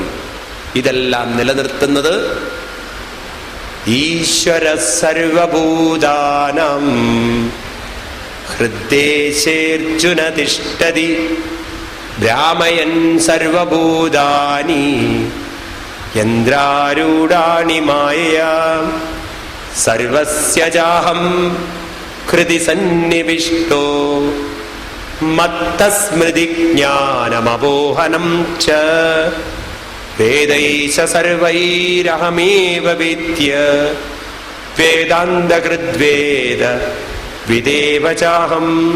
ഈ ശരീരത്തിൽ നിറഞ്ഞിരിക്കുന്ന ചൈതന്യമാണ്. എന്നിട്ട് നിങ്ങൾ നാരായണീയം വായിച്ചു നോക്കൂ, ഭാഗവതം വായിച്ചു നോക്കൂ, നിങ്ങൾക്ക് ക്ലിയർ ആവും. ഈ പറയുന്നതൊക്കെ തന്നെയാണ് നാരായണീയത്തിലും ഗീതയിലും രാമായണത്തിലും ഒക്കെ പറഞ്ഞിരിക്കുന്നത്. നാരായണീയം എന്നൊരു മഹാകൃതി നിങ്ങൾ കേട്ടിട്ടുണ്ടാവും. ഗുരുവായൂരിൽ പോകുന്ന സമയത്ത് ഗുരുവായൂരിൽ ഒരു 10 മിനിറ്റ് ഇരിക്കുമ്പോൾ നിങ്ങൾക്ക് മനസ്സിലാവും. അവിടെ കേൾക്കല്ലോ നിങ്ങൾ, അഗ്രേ പശ്യാമി തേജോ നിബിഡതരകളായ വല്ലീലോപനീയം. കേട്ടിട്ടില്ലേ? ഭട്ടതിരിപ്പാട് ഭാഗവതത്തെ സംഗ്രഹിച്ചതാണ് നാരായണീയം. അതിൽ 1-ാമത്തെ ദശകത്തിൽ 2-ാമത്തെ ശ്ലോകത്തിൽ അദ്ദേഹം പറയും, ഏവം ദുർലഭ്യവസ്തും നബി സുലഭതയാം ഹസ്തലബ്ധേയദന്യൽ തൻവാവാചാധിയാവാം ഭജതി ബദജന ക്ഷുദ്രദൈവ സ്ഫുടേയം. ഏതേ താവദ്വയന്തു സ്ഥിരതര മനസാം വിശ്വപീഡാപഹത്യൈ നിശേഷാത്മാനമേനം ഗുരുപവനപുരാധീശമേവാശ്രയാമ. എന്തൊരു മനോഹരം! എല്ലാവരും പറയുന്നു ദുർലഭ്യവസ്തു. ഗുരുവായൂരപ്പനെ തൊഴാൻ പോയി ഉച്ച സമയത്ത്. അവിടെ ചെന്നപ്പോഴേക്കും നട അടച്ചു. എല്ലാവരും എന്താ പറയാ? തൊഴാൻ പറ്റിയില്ല, നട അടച്ചു പോയി എന്നാണ്. അമ്പലത്തിൽ ചെന്ന് നട അടച്ചു കഴിഞ്ഞാൽ തൊഴാൻ പറ്റിയില്ല എന്നല്ലേ നമ്മൾ പറയാ? കാരണം ഭഗവാനെ തൊഴാൻ പറ്റിയില്ല, അപ്പോഴേക്കും നട അടച്ചു. കാരണം അമ്പലത്തിന്റെ ഉള്ളിലാണ് ഭഗവാൻ ഇരിക്കുന്നത്, എങ്ങനെയാ തൊഴുക? ഭട്ടതിരിപ്പാട് പറയുന്നു, ക്ഷുദ്രദൈവ, വിവേകമില്ലാതെയാണ് സംസാരിക്കുന്നത്. വിവേകമില്ലാത്തവരാണ് അങ്ങനെ പറയാൻ. കാരണം സുലഭതയാ ഹസ്തലബ്ധേ, സുലഭമായി കൈകളിൽ നിറഞ്ഞിരിക്കുന്നു ഗുരുവായൂരപ്പൻ. കാണുന്നുണ്ടോ എല്ലാവരും? നമ്മുടെ ഓരോരുത്തരുടെയും കൈകളിൽ ആര് നിറഞ്ഞിരിക്കുന്നു? ഗുരുവായൂരപ്പൻ നിറഞ്ഞിരിക്കുന്നു. സുലഭതയാ ഹസ്തലബ്ധേ. പക്ഷെ കാണുന്നില്ലല്ലോ നമ്മള്. ഇന്ന് നമ്മൾ കാണാത്തതിന് കാരണം വാചാദിയാവ അന്യൽ ഭജതി, വാക്കുകൊണ്ടും ബുദ്ധി കൊണ്ടും അന്യനായി ഭജിച്ചുപോയി. ഇനി ഭജിക്കൂ. എങ്ങനെ? ആത്മാനമേനം ഗുരുപവനപുരാധീശം. ആരായി ഭജിക്കണം? ആത്മാനം. ആരായി ഭജിക്കണം? ആത്മാവാണ് ഗുരുവായൂരപ്പൻ എന്ന് പറഞ്ഞ് ഭജിച്ചു നോക്കൂ. നിങ്ങളുടെ ശരീരത്തിൽ, നിങ്ങളുടെ കൂടെ, നിങ്ങളുടെ ശ്വാസത്തെ നിലനിർത്തുന്ന, നിങ്ങളുടെ ശരീരത്തിൽ ചൂടിനെ നിലനിർത്തുന്നവനായി ആരെ നിങ്ങൾക്ക് കാണാം? ആരെ കാണാം? ഗുരുവായൂരപ്പനെ കാണാം. കാണേണ്ടതില്ലേ? അങ്ങനെ ഒരു ഗുരുവായൂരപ്പൻ എന്നിലുണ്ട് എന്നൊരു ബോധം നിങ്ങളിൽ ഉറച്ചാലുണ്ടല്ലോ, നിങ്ങളെ തളർത്താൻ സാധ്യമല്ല. ഞാൻ വെറുതെ വിളിച്ചു പറയല്ല. ഞാൻ ദ്വാരക എന്ന് പറയുന്ന ഗുജറാത്തിൽ നിന്നാണ് ഇങ്ങോട്ട് വരുന്നത്. മിനിയാന്ന് വരെ ഞാൻ അവിടെയായിരുന്നു. എൻ്റെ കൂടെ ഒരു 100-300 ആളുകളുണ്ടായിരുന്നു, മലയാളികൾ. അതില് ഭർത്താവ് മരിച്ചിട്ട് 40 ദിവസമായ ഒരു അമ്മയുണ്ട്. അവരുടെ ഭർത്താവ് മരിച്ചിട്ട് 40 days ആയിട്ടുള്ളൂ. അവർ വന്നിരിക്കുകയാണ്. എല്ലാവരും ചോദിച്ചു എങ്ങനെ സാധിച്ചു എന്ന്. പറഞ്ഞു ഭഗവാൻ ഏൽപ്പിച്ചു, ഭഗവാൻ കുറച്ചു കാലം എന്നോട് കൊണ്ടു നടക്കാൻ പറഞ്ഞു. ഞാൻ എൻ്റെ കാര്യങ്ങളൊക്കെ ചെയ്തു കൊടുത്തു. തിരിച്ചു വിളിച്ചു. അത്രേ ഭഗവാൻ എനിക്ക് ചെയ്യാൻ അവസരം തന്നിട്ടുള്ളൂ ഈ കാര്യത്തിൽ. ഞാൻ ഈ കാര്യത്തിൽ എന്തിന് തളരണം? ഇനി ഭഗവാൻ എന്നെ ഏൽപ്പിച്ചിരിക്കുന്നത് എൻ്റെ മനസ്സിനെ ഞാൻ ആരിലേക്ക് സമർപ്പിക്കണം? അതിനു വേണ്ടിയിട്ടാണ് ഞാൻ വന്നിരിക്കുന്നത്. ഞാൻ തളർന്നിരിക്കുകയാണോ വേണ്ടത്, അതോ എന്നെ ഗുരുവായൂരപ്പനിലേക്ക് ഉയർത്തുകയാണോ വേണ്ടത്? ഏതായിരിക്കും ശരി? ഇങ്ങനെ നമുക്ക് തളരാത്ത കുറെ ആളുകളാണ് വേണ്ടത്. ഞാൻ വെറുതെ നിങ്ങളോട് പറയില്ല. ബോംബെയിൽ ഒരു അമ്മ സ്ഥിരമായി ഏഷ്യാനെറ്റിലെ പ്രോഗ്രാം കേൾക്കും. അവർക്കുണ്ടല്ലോ 10ാം ക്ലാസ്സിൽ പഠിക്കുന്ന ഒരു മകൻ. ഇപ്പൊ 10ലായിരിക്കും ആ കുട്ടി. ഹൈ ബ്രില്യൻ്റ് ആയിട്ടുള്ളൊരു കുട്ടി. ഇവൻ അവൻ്റെ ഫ്രണ്ടിൻ്റെ കൂടെ ബൈക്കിൽ കയറി. ഒരു ഗുജറാത്തി ഫ്രണ്ട്. ഇവൻ പുറകിലിരുന്നു. ഈ പയ്യനുണ്ടല്ലോ ഗുജറാത്തി ഫ്രണ്ട്, ഇവൻ ബൈക്ക് ഒരു സ്റ്റൈലിൽ തിരിച്ചതും ഈ പയ്യൻ തെറിച്ച് വീണു, തലയടിച്ചു പോയി റോട്ടിൽ. ഓൺ ദ സ്പോട്ടിൽ ആ കുട്ടി മരിച്ചു. ഈ അമ്മ ഒട്ടും തളർന്നില്ല. അങ്ങനെ മനസ്സുകൊണ്ട് പറഞ്ഞു, ഗുരുവായൂരപ്പൻ ഏൽപ്പിച്ചു, ഗുരുവായൂരപ്പൻ തിരിച്ചു വിളിച്ചു. ഞാൻ എന്തിന് തളരണം? ഗുരുവായൂരപ്പൻ വിളിച്ചതാണ്. ഞാൻ അതിൽ തളരുന്ന പ്രശ്നമില്ല. ഭർത്താവിന് ഉൾക്കൊള്ളാൻ പറ്റിയില്ല, ഭർത്താവിൻ്റെ അച്ഛൻ ഉൾക്കൊള്ളാൻ പറ്റിയില്ല. അച്ഛൻ ഈ ന്യൂസ് കേട്ടതും ഹാർട്ട് അറ്റാക്ക് വന്ന ആള് മരിച്ചുപോയി. പക്ഷെ ആ സ്ത്രീ തളർന്നില്ല. എന്നിട്ട് ഭർത്താവിൻ്റെ വീട്ടുകാരൊക്കെ കൂടെ പറഞ്ഞു അവൾക്ക് വട്ടാണെന്ന്, ഭ്രാന്താണ്. എന്നിട്ട് എൻ്റെ അടുത്ത് വന്നിരുന്നു ഒരു ദിവസം. എന്നോട് ചോദിച്ചു, സ്വാമി ഈ ഭ്രാന്തിനെ അവർക്ക് എങ്ങനെ ഞാൻ പറഞ്ഞ് മനസ്സിലാക്കി കൊടുക്കുക? ഞാൻ പറഞ്ഞു, അവരോടൊക്കെ പറയൂ, ഉദ്ധരേതാത്മനാത്മാനം നാത്മാനമവസാദയേത് ആത്മൈവ ഹ്യാത്മനോ ബന്തു ആത്മൈവ രിപുരാത്മന. നമ്മൾ ഇങ്ങോട്ട് വന്നിരിക്കുന്നത് തളരാനും പതറാനുമല്ല, അവനവൻ ഉയർത്താനാണ്. നാം നമ്മളെ ഉയർത്തിയാൽ ആത്മൈവ ആത്മനോ ബന്ധു, നാം നമ്മളെ ഉയർത്തിയാൽ നമ്മുടെ ബന്ധു നാമാണ്. നാം നമ്മളെ തളർത്തിയാൽ നമ്മുടെ ശത്രു ആരാണ്? നമ്മൾ തന്നെയാണ്. അങ്ങനെയുള്ളൊരു സാധനമാണ് നമ്മുടെ മനസ്സ്. ഈ മനസ്സുണ്ടല്ലോ, ഇതിന് ഏത് ആറ്റിറ്റ്യൂഡ് വെക്കണം എന്ന സ്വാതന്ത്ര്യം നിങ്ങൾക്ക് തന്നിട്ടുണ്ട്. മോസ്റ്റ് മോഡേൺ മാനേജ്മെന്റ് ഇന്ന് കുട്ടികളെ പഠിപ്പിക്കുന്ന ഒരു കാര്യമുണ്ട്. ഇന്നത്തെ MBA കുട്ടികൾ പഠിക്കുന്ന ഒരു കാര്യമുണ്ട്. Positive attitude helps the mind to develop a positive strength. ഇന്ന് കുട്ടികളെ പഠിപ്പിക്കുന്നു വലിയ തിയറി വെച്ച്. മാനേജ്മെന്റ് ക്ലാസ്സിൽ നിങ്ങളുടെ കുട്ടികൾ ലക്ഷക്കണക്കിന് രൂപ കൊടുത്ത് MBAക്ക് ചേരുമ്പോൾ അവർ പഠിപ്പിക്കുന്ന പ്രിൻസിപ്പിളാണ് പോസിറ്റീവ് ആറ്റിറ്റ്യൂഡ്. 5000 വർഷങ്ങൾക്ക് മുമ്പ് യുദ്ധക്കളത്തിൽ വെച്ച് ഇന്നത്തെ മോസ്റ്റ് മോഡേൺ മാനേജ്മെന്റ് തിയറികൾ പറഞ്ഞു കൊടുക്കുന്ന സിസ്റ്റം ഉണ്ടല്ലോ, ആ ടീച്ചിങ്സ് ഉണ്ടല്ലോ. ഭഗവാൻ ശ്രീകൃഷ്ണൻ അർജുനനോട് പറയുന്നു, പ്രസാദേ സർവ ദുഃഖാനം ഹാനിരസ്യോപചായതേ പ്രസന്നചേതസോക്യാശു ബുദ്ധി പര്യവതിഷ്ഠതേ.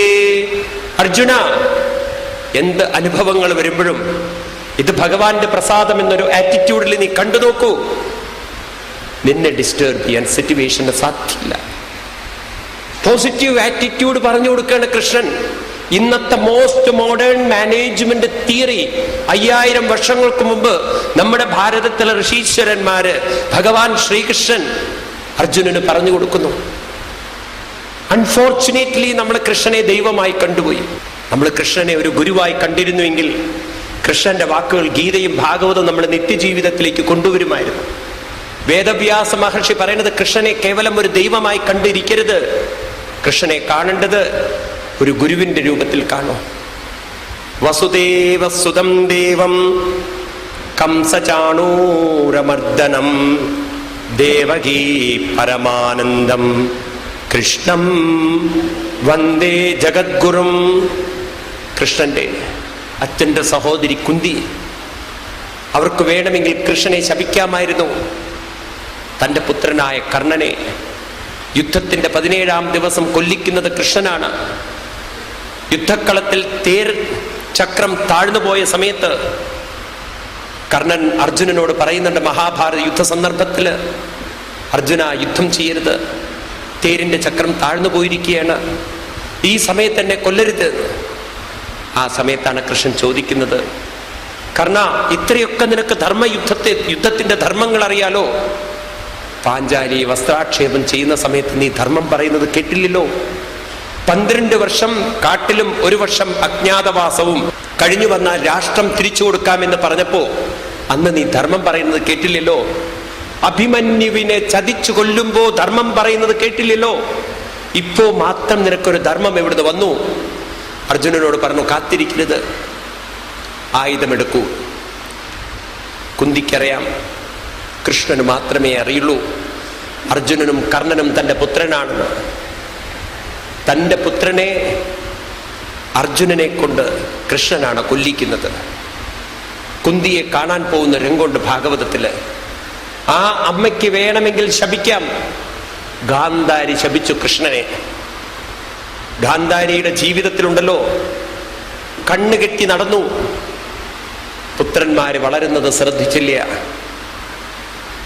വെറും പുസ്തകത്തിലേക്ക് മാത്രം കുട്ടികളുടെ ശ്രദ്ധ കൊണ്ടുപോയി അവരെ മാനസികമായി ഉയർത്താനുണ്ടെന്ന് തിരിച്ചറിയാത്ത കുറേ ഗാന്ധാരിമാർ ഇന്നും നമുക്ക് ചുറ്റുമുണ്ട്. വെറും ബുദ്ധിവികാസമാണ് ജീവിതമെന്ന് തെറ്റിദ്ധരിച്ച്, മനസ്സിനെ ഉയർത്തേണ്ടതില്ല എന്ന് തെറ്റിദ്ധരിച്ച്, അത് സ്വയം വളർന്നുകൊള്ളും എന്ന് തെറ്റിദ്ധരിക്കുന്ന സമയത്ത് ജീവിതത്തിലെ ദുഃഖങ്ങളും ദുരിതങ്ങളും വരുമ്പോൾ അവർ വഴിതെറ്റി ജീവിക്കുകയോ ആത്മഹത്യകളിലേക്ക് പോവുകയോ അല്ലെങ്കിൽ മറ്റു വല്ല ദുരന്തങ്ങൾ സംഭവിക്കുമ്പോഴോ തളർന്നു പോകുന്ന എത്രയോ ഗാന്ധാരിമാർ നമുക്ക് ചുറ്റുമുണ്ട്. ഗാന്ധാരി തളർന്നു. ദുര്യോധനൻ മരിച്ച സമയത്ത് കൃഷ്ണന്റെ മുഖത്ത് നോക്കി പറയുന്ന രംഗം, നീയാണ് കൃഷ്ണ ഈ കുലം നശിപ്പിച്ചത്, ഈ കുലം മുഴുവൻ നിന്റെ പുഞ്ചിരിയാണ് നശിപ്പിച്ചത്, ഈ അമ്മ നെഞ്ചത്ത് കൈവച്ച് പ്രതിജ്ഞ ചെയ്യുന്നു, 36 വർഷം കഴിഞ്ഞാൽ നിന്റെ കണ്ണിൽ ഞാൻ കണ്ണുനീര് വീഴ്ത്തും. അമ്മ ശപിച്ചു കൃഷ്ണനെ. ഭഗവാൻ പുഞ്ചിരിച്ചുകൊണ്ട് പറഞ്ഞു, അമ്മ ശപിക്കേണ്ടതില്ല, അതങ്ങനെ തന്നെ സംഭവിക്കുന്നു. എന്നാൽ ശരിക്കും ശപിക്കേണ്ടത് കുന്തിദേവിയാണ്. കർണനെ കൊല്ലിക്കുന്നത് അർജുനനെ കൊണ്ട് കൊല്ലിക്കുന്ന കൃഷ്ണനാണ്. ആ കൃഷ്ണൻ കുന്തിദേവിയെ കാണാൻ പോകുന്ന സമയത്ത് പറയുന്ന വാക്കുകൾ എന്താണെന്നറിയോ? കൃഷ്ണ, ഇനിയും ദുരന്തങ്ങൾ വരാനുണ്ടോ ജീവിതത്തിൽ? വരട്ടെ, ഇനിയുമുണ്ടെങ്കിൽ വരട്ടെ. ഇതൊന്നും എന്നെ മാനസികമായി അല്പം പോലും തളർത്തുകയില്ല. കാരണം ഞാൻ മനസ്സിനെ വെച്ചിരിക്കുന്നത് ദുരന്തങ്ങളിലല്ല, നഷ്ടപ്പെട്ടു പോയതിലോ നഷ്ടപ്പെടാനുള്ളതിലോ അല്ല, കൂടെയുള്ള ആത്മാവിലാണ്, കൂടെയുള്ള ഈശ്വരനിലാണ്. ഇതങ്ങനെ എനിക്ക് കാണിച്ചു തന്നിട്ടില്ലേ? കൃഷ്ണന്റെ പാദത്തിൽ വീണ് നമസ്കരിക്കുന്ന രംഗമുണ്ട് ഭാഗവതത്തിൽ. കുന്തിദേവി, അച്ഛന്റെ സഹോദരി, കൃഷ്ണനെ വിളിക്കുന്നത് എന്താണെന്നറിയോ? ശ്രീകൃഷ്ണ കൃഷ്ണസഖ വൃഷ്ണിഋഷഭാവനിദ്ര രാജന്യവംശദഹനാനപവർഗവീര്യ ഗോവിന്ദ ഗോതിജ സുരാർത്തി ഹരാവതാര യോഗേശ്വരാഖില ഗുരോ ഭഗവൻ നമസ്തേ. യോഗേശ്വര അഖില ഗുരോ ഭഗവൻ നമസ്തേ. യോഗേശ്വര അഖില ഗുരോ ഭഗവൻ നമസ്തേ. കൃഷ്ണനെ കാണുന്നത് ഒരു ഗുരുതുല്യം. പാദത്തിൽ വീണ് നമസ്കരിച്ച് പറയുന്നത്, നഷ്ടപ്പെട്ടതെന്നെ തളർത്തുന്നില്ല, നഷ്ടപ്പെടാൻ പോകുന്നതും തളർത്തുന്നില്ല. കൂടെയുള്ള ഈശ്വരൻ എനിക്ക് ശക്തിയും ഊർജവും തരണം. ഇതല്ലേ പോസിറ്റീവ് ആറ്റിറ്റ്യൂഡ്? അല്ലേ? ഈ പോസിറ്റീവ് ആറ്റിറ്റ്യൂഡിൽ ജീവിച്ചവരൊന്നും തളർന്നിട്ടില്ല. ഇത് 5000 വർഷങ്ങൾക്ക് മുമ്പ് നമ്മുടെ പൂർവീകന്മാരെ കണ്ടെത്തിയ സത്യമാണ്. ഹരിയോ. സ്വാമി ഉദിത് ചൈതന്യജിയുടെ സപ്താഹ കഥകൾ, ശ്രീമദ് ഭാഗവത മാഹാത്മ്യം, ചതുശ്ലോകി ഭാഗവതം, സപ്തശ്ലോകി ഗീത എന്നീ ലളിതവും അർത്ഥസമ്പുഷ്ടവുമായ പുസ്തകങ്ങൾ, കൂടാതെ പ്രഭാഷണങ്ങളുടെയും ഭക്തിഗാനങ്ങളുടെയും ഓഡിയോ വീഡിയോ സിഡികൾ. കൂടുതൽ വിവരങ്ങൾക്ക് ബന്ധപ്പെടുക Bhagavatam village trust, Govind apartments, Kalathiparambil road, Ernakulam south, Cochin 682016. Telephone 0484 40675555. Mobile 9446368706 or 9446378706. Email bhagavatamvillage@gmail.com. Hari Om. ഹരിനാമ കിളിപാടും ഗ്രാമം, ഹരിതാഭത്തളിർ ചൂടും ഗ്രാമം, ഭാഗവഗ്രാമം, ഭാഗവത ഗ്രാമം, ഭഗവാന്റെ ലീലാരാമം, കൃഷ്ണ ഭഗവാന്റെ ലീലാരാമം. അദ്വൈത കാലടി തൊഴുതൊഴുകി വരും ഹർഷപ്രവാഹത്തിൻ ഗ്രാമം, നന്മയിലേക്കുള്ള നക്ഷത്രവൃക്ഷങ്ങൾ ജന്മം നടും നവഗ്രാമം, നന്മയിലേക്കുള്ള നക്ഷത്രവൃക്ഷങ്ങൾ ജന്മം നടും. പ്രസാദേ സർവദുഃഖാനം. ഇന്നത്തെ മാനേജ്മെന്റ് ക്ലാസ്സുകളിലുണ്ടല്ലോ, ഈ ശ്ലോകം പറഞ്ഞു കഴിഞ്ഞാൽ അവർ പുസ്തകം മാറ്റിവെച്ച് ഗീത, കാരണം അത്ര ഗീതയിൽ പറഞ്ഞു വെച്ചിരിക്കുന്നു.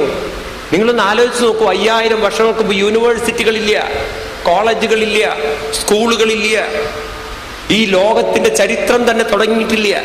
അന്നാണ് ഇന്നത്തെ ചിന്തനം അന്ന് പറഞ്ഞു വെച്ചിരിക്കുന്നത്. മനസ്സിലാവുണ്ടോ?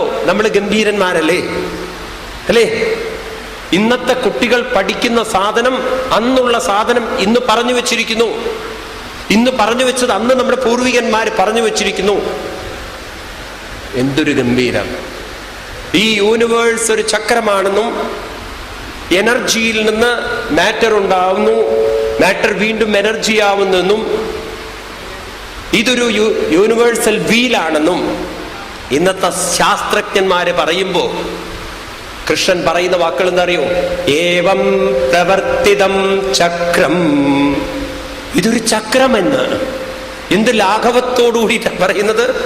ഏവം പ്രവർത്തിതം ചക്രം നാനുവർത്തയദീഹയ അഘായൂരിന്ദ്രിയാരാമോ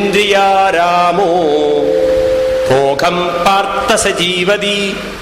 നിങ്ങളുടെ ശരീരം ഏതൊരു സൂക്ഷ്മമായ പഞ്ചഭൂതത്തിൽ നിന്ന് വന്നുവോ, ഏതൊരു സൂക്ഷ്മമായ പഞ്ചഭൂതം നിലനിർത്തുന്നുവോ ആ പഞ്ചഭൂതത്തിലേക്ക് തിരിച്ച് യാത്ര ചെയ്യും എന്ന് ഋഷീശ്വരന്മാര് പറഞ്ഞു വെച്ചത്. ഇത് മനസ്സിലാക്കാൻ എന്ത് പ്രയാസം. എനർജിയിൽ നിന്നും മാറ്റർ ഉണ്ടാവുന്നു, മാറ്റർ വീണ്ടും എനർജി ആവുന്നു. One form of energy can be change into another form of energy എന്ന് കുട്ടികൾ പഠിക്കുമ്പോൾ പഞ്ചഭൂതങ്ങളായ ശരീരം, പഞ്ചഭൂതത്താൽ നിലനിർത്തുന്ന ശരീരം പഞ്ചഭൂതത്തിലേക്ക് തിരിച്ചു പോകുന്നു എന്ന് ഋഷീശ്വരന്മാര് ലാഘവത്തോടുകൂടി വിളിച്ചു പറയും. ഭഗവാൻ പറയുന്നു, ശരീരത്തിൻ്റെ കൂടെ മനസ്സ് പോകരുത്. ഈ മനസ്സുണ്ടല്ലോ, അത് നാളെ എങ്ങനെയാവണം എന്ന് നിശ്ചയിക്കുന്നത് ഇന്നത്തെ നിങ്ങളുടെ ചിന്തകളാണ്. ഇന്ന് നിങ്ങൾ നല്ല ചിന്തകൾ വെച്ചാൽ നാളെ നിങ്ങൾ സ്നേഹവും ആദരവും ബഹുമാനവും ഉള്ളവരായിത്തീരും.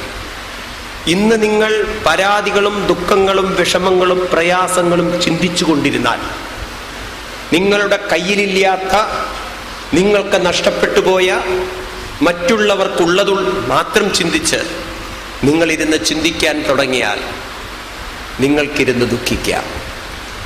എന്നാൽ നിങ്ങളെ നിലനിർത്തുന്ന ഈശ്വരന്റെ ഒരു മഹിമയെക്കുറിച്ച് ഒരു കുറച്ചു നേരം നിങ്ങൾക്ക് ചിന്തിക്കാൻ സാധിച്ചാൽ വരുന്നതൊക്കെ ഈശ്വരന്റെ പ്രസാദമായി, ഈശ്വരന്റെ അനുഗ്രഹമായി, പോസിറ്റീവായി നിങ്ങൾക്ക് ജീവിതത്തെ കാണാൻ സാധിച്ചാൽ എവിടെയാണ് ദുഃഖങ്ങളുള്ളത്, എവിടെയാണ് വിഷമമുള്ളത്, എവിടെയാണ് പ്രയാസങ്ങളുള്ളത്?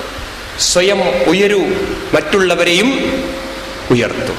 ഇതാണ് ഭാരതത്തിന്റെ സംസ്കാരം. നിങ്ങളൊക്കെ ഒരു ഡോക്ടർമാരാവണം. ഏത് ഡോക്ടർമാര്? സ്വയം മാനസികമായി ഉയരുകയും മറ്റുള്ളവരെ പോലും ഉയർത്തുകയും ചെയ്യുന്ന ഒരു ഡോക്ടർമാരായി തീരണം. കാരണം ഇന്നത്തെ ആധുനിക മെഡിസിൻ പോലും മനസ്സിലാക്കി വെച്ചിരിക്കുന്ന കാര്യം, മനസ്സ് നെഗറ്റീവാണെങ്കിൽ ഈ ശരീരത്തെ നശിപ്പിക്കാനുള്ള എല്ലാ കെമിക്കൽസും ഉൽപ്പാദിപ്പിക്കാൻ മനസ്സിന് സാധിക്കും. മനസ്സ് പോസിറ്റീവാണെങ്കിൽ എത്ര മാരക രോഗങ്ങളുണ്ടെങ്കിലും നിങ്ങൾക്ക് ആ രോഗത്തിൽ നിന്ന് പുറത്തു കടക്കാൻ സാധിക്കും. വിവേകാനന്ദ സ്വാമികൾ ലോകത്തെ ഉണർത്തിയ മഹാനാണ്. അദ്ദേഹത്തിന്റെ ഗുരുനാഥൻ രാമകൃഷ്ണ പരമഹംസര് തൊണ്ട മുഴുവൻ ക്യാൻസർ ആയിരുന്നു. പക്ഷെ അദ്ദേഹത്തിനെ തളർത്താൻ ക്യാൻസറിന് സാധിച്ചില്ല. അദ്ദേഹത്തിന്റെ മാനസിക വിചാരം അദ്ദേഹത്തിനെ ദൈവതുല്യമാക്കി. ആണോ? വിവേകാനന്ദ സ്വാമികൾ ഈശ്വരതുല്യം കണ്ട മഹാനാണ്. ആര്?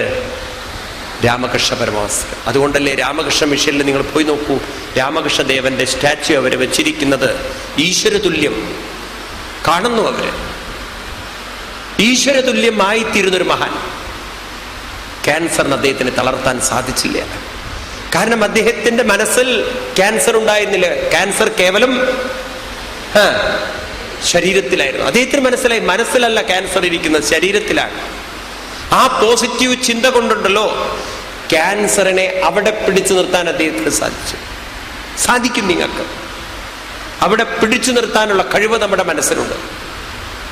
പക്ഷെ അതിന് നമ്മൾ കുറച്ചൊന്ന് പോസിറ്റീവായി ചിന്തനം ചെയ്യണം, സൂക്ഷ്മമായി വിചാരം ചെയ്യണം. ഈ സൂക്ഷ്മ വിചാരമാണ് വലിയ പ്രയാസം.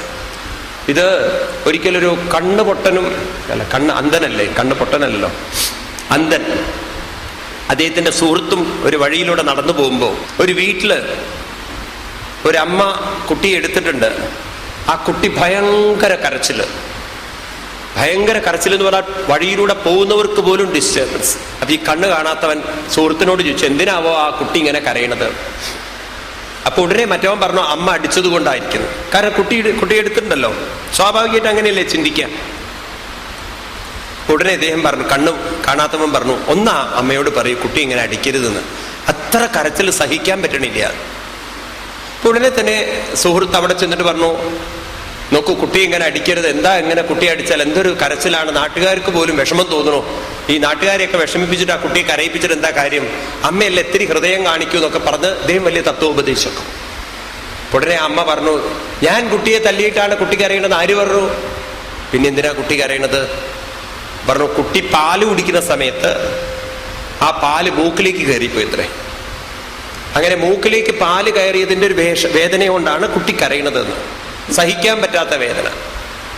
ഓ അത് ശരി. അപ്പൊ അമ്മ അടിക്കുകയല്ല ചെയ്യുന്ന, അമ്മ ഇറങ്ങിപ്പോയ പാല് ഈ പുറത്തടിച്ചിട്ടുണ്ടല്ലോ, നമ്മള് കുട്ടികൾക്ക് പാലൊക്കെ തലയിലേക്ക് കയറിപ്പോയാൽ ഒന്ന് പുറത്ത് തട്ടും. അപ്പൊ ഈ പുറത്ത് തട്ടുന്നത് അടിക്കുകയല്ല, കയറിപ്പോയ പാലിനെ താഴോട്ട് ഇറക്കുകയാണ്. ഓ അത് ശരി.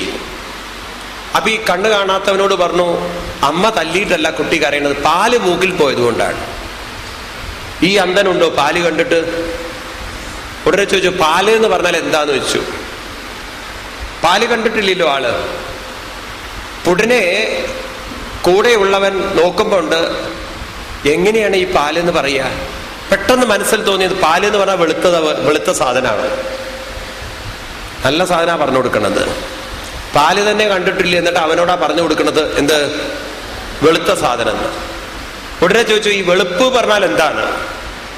ഇനിയിപ്പോ എങ്ങനെ വെളുപ്പ് പറഞ്ഞു കൊടുക്കുക? നല്ല കാലത്തിനുണ്ട് പാടത്തൊരു കൊറ്റിയിരിക്കുന്നു.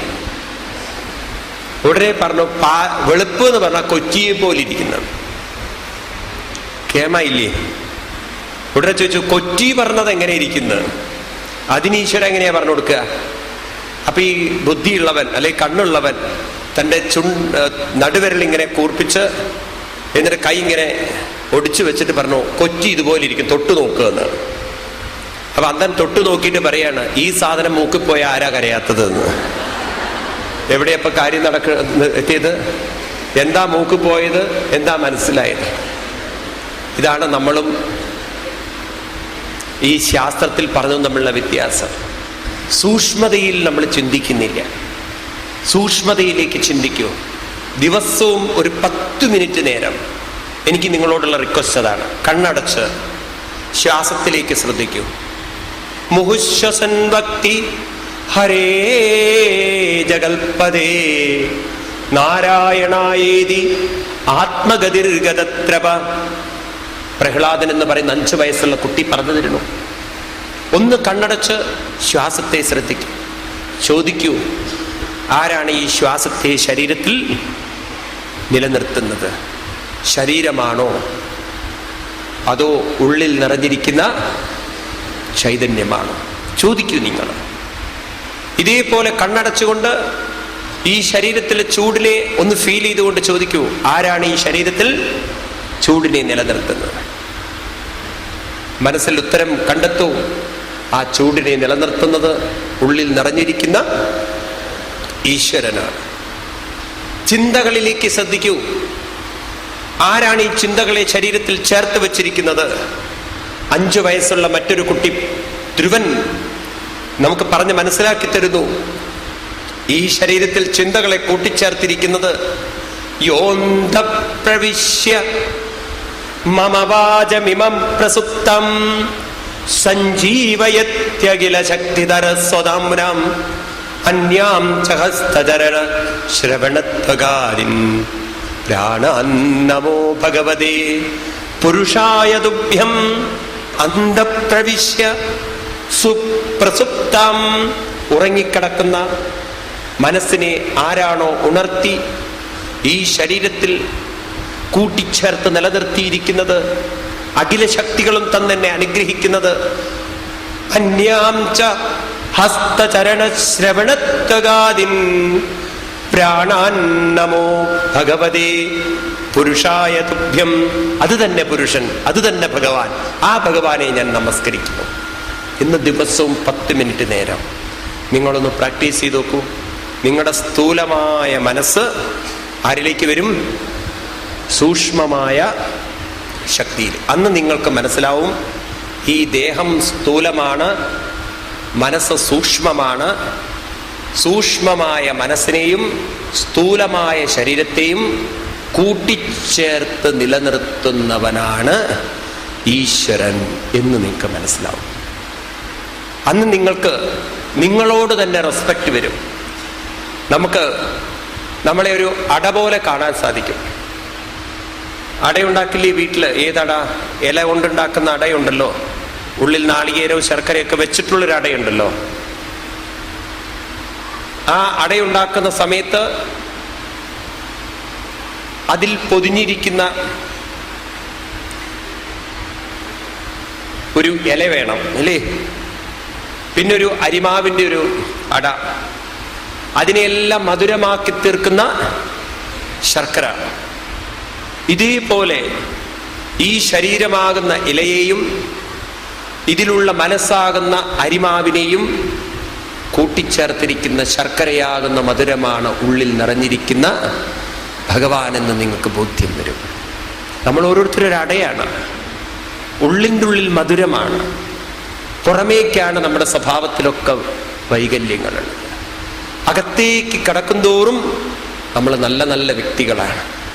അകത്തേക്ക് ശ്രദ്ധ തിരിച്ചവരൊക്കെ നല്ലവരായി തീർന്നിട്ടേ ഉള്ളൂ. രത്നാകരൻ കള്ളനായിരുന്നു, അകത്തേക്ക് ശ്രദ്ധ തിരിക്കുന്തോറും അദ്ദേഹം മഹാനായ വാത്മീകിയായിട്ടുണ്ടോ? ഉണ്ടോ ഇല്ലയോ? എത്രയോ മോശപ്പെട്ട ആളുകൾ ഭാര്യയെയും മക്കളെയും വിട്ടുകൊണ്ടൊരു വേശ്യയുടെ കൂടെ പോയ രത്നാകരൻ, ഒരു അജാമിളന്റെ കഥയുണ്ട് ഭാഗവതത്തിൽ. അദ്ദേഹം അകത്തേക്ക് ശ്രദ്ധ തിരിച്ചതോടുകൂടി ഒരു മഹാനായി തീർന്നു എന്നാണ് ഭാഗവതം പറയുന്നത്.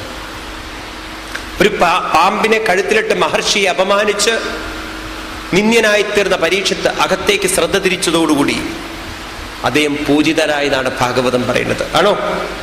എന്തെല്ലാം സ്വഭാവത്തിൽ വൈകല്യങ്ങൾ ഉണ്ടെങ്കിലും ഭഗവാൻ ഗീതയിൽ പറയുന്നു, ക്ഷിപ്രം ഭവതി ധർമാത്മാ ശശ്വൽ ശാന്തിമതി ഗച്ഛതി കൗന്ദേയ പ്രതിജാനീഹി നമേ ഭക്ത പ്രണശ്യതി. ഹേ അർജുന, എന്തെല്ലാം വൈകല്യങ്ങളുണ്ടെങ്കിലും എന്തെല്ലാം സ്വഭാവ ദൂഷ്യങ്ങളുണ്ടെങ്കിലും മനസ്സിനെ ഒന്ന് എന്നിലേക്ക് തിരിക്കൂ, ആത്മാവായി എന്നിലേക്ക് തിരിക്കൂ. ക്ഷിപ്രം ഭവതി ധർമാത്മാ, നിങ്ങൾ ശ്രേഷ്ഠന്മാരാണ്. ഇത്രയും വേണ്ടു. എന്താ വേണ്ടത്? എന്താ വേണ്ടത്? എന്താ വേണ്ടത്? കണ്ണടച്ചിരിക്കേ, എഴുതി വെക്കൂ, ഞാൻ പറഞ്ഞുതരാം എന്താ വേണ്ടത്. ദിവസവും നിങ്ങൾ പ്രാക്ടീസ് ചെയ്യണേ. ഈ പറയുന്നത് നിങ്ങൾ ചെയ്തേ പറ്റുള്ളൂ. നിങ്ങൾക്ക് ഓരോരുത്തർക്കും മഹാനാവാൻ സാധിക്കും. നിങ്ങൾക്ക് ഓരോരുത്തരും മറ്റുള്ളവർ നിങ്ങളെ സ്നേഹിക്കും. നിങ്ങളെ ഓരോരുത്തരെയും മറ്റുള്ളവരെ ആദരിക്കും നിങ്ങൾ ഈ പറയുന്നത് ചെയ്താൽ. ഇത്രേ വേണ്ടു. നിങ്ങൾ ദിവസവും ഒരു 10 മിനിറ്റ് നേരം, അത്രേ വേണ്ടു. നിവർന്നിരുന്ന് കണ്ണടച്ച് ദീർഘത്തിൽ ശ്വാസമെടുത്ത് ആ ശ്വാസത്തെ എടുക്കുമ്പോൾ ചോദിക്കണം, ആരാണ് ഈ ശ്വാസത്തെ പുറമേയുള്ള വായുവിനെ അകത്തേക്ക് എത്തിക്കുന്നത്? ശരീരമാണോ എന്ന് ചോദിക്കുക. അപ്പൊ നിങ്ങൾക്ക് ഉത്തരം അറിയില്ലേ ശരീരമാണോ എന്ന്. അപ്പൊ ഉടനെ ചിന്തിക്കാം, മരിച്ച ശരീരത്തിൽ ശ്വാസം താനെ കയറുമോ? കയറുമോ? മരിച്ചു കിടക്കുന്ന ശരീരത്തിലേക്ക് ശ്വാസവായു കയറുമോ? കയറില്ല. അപ്പൊ ഞാൻ മരിച്ചിട്ടില്ല. അപ്പൊ എൻ്റെ ഉള്ളിലേക്ക് ശ്വാസത്തെ കൊണ്ടുവരാൻ മരിച്ച ശരീരത്തിലില്ലാത്തൊരു സത്യം, ശക്തി എവിടെയുണ്ട്? മരിച്ച ശരീരത്തിലുണ്ട് എന്നോ? എവിടെയുണ്ട്? എൻ്റെ ഉള്ളിലുണ്ട്.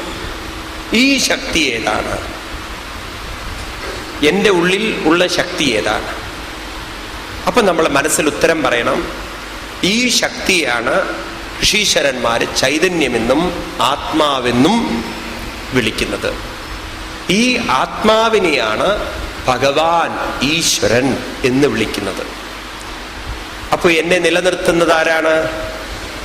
ഈശ്വരനാണ്. എഴുതി വെക്കണ്ടോ ഇതൊക്കെ? ഒന്നും എഴുതുന്നില്ല. എഴുതുവല്ലേ, മറന്നുപോകും നിങ്ങൾ. ഇങ്ങനെ ചിന്തിക്കൂ. നിങ്ങൾ ഇങ്ങനെ ചിന്തിച്ച് ചിന്തിച്ച് നിങ്ങൾ മനസ്സിനെ ഉയർത്തൂ. നിങ്ങൾക്ക് നിങ്ങളുടെ ജീവിതം മാറ്റം വരുന്നത് കാണാം. ഒന്നാമത്തത് നിവർന്നിരിക്കണം, രണ്ടാമത്തത് ശ്വാസം എടുക്കണം, മൂന്നാമത്തത് ചോദിക്കണം, ആരാണ് ഈ ശ്വാസത്തെ എൻ്റെ ശരീരത്തിലേക്ക് എത്തിക്കുന്നത്, കൊണ്ടുവരുന്നത്, വലിച്ചെടുക്കുന്നത്? ശരീരമാണോ? അറിയില്ല. അപ്പൊ നമ്മൾ ചോദിക്കണം, മരിച്ചു കിടക്കുന്ന ശരീരത്തിൽ ശ്വാസം കയറുന്നുണ്ടോ? ഉണ്ടോ? ഇല്ല.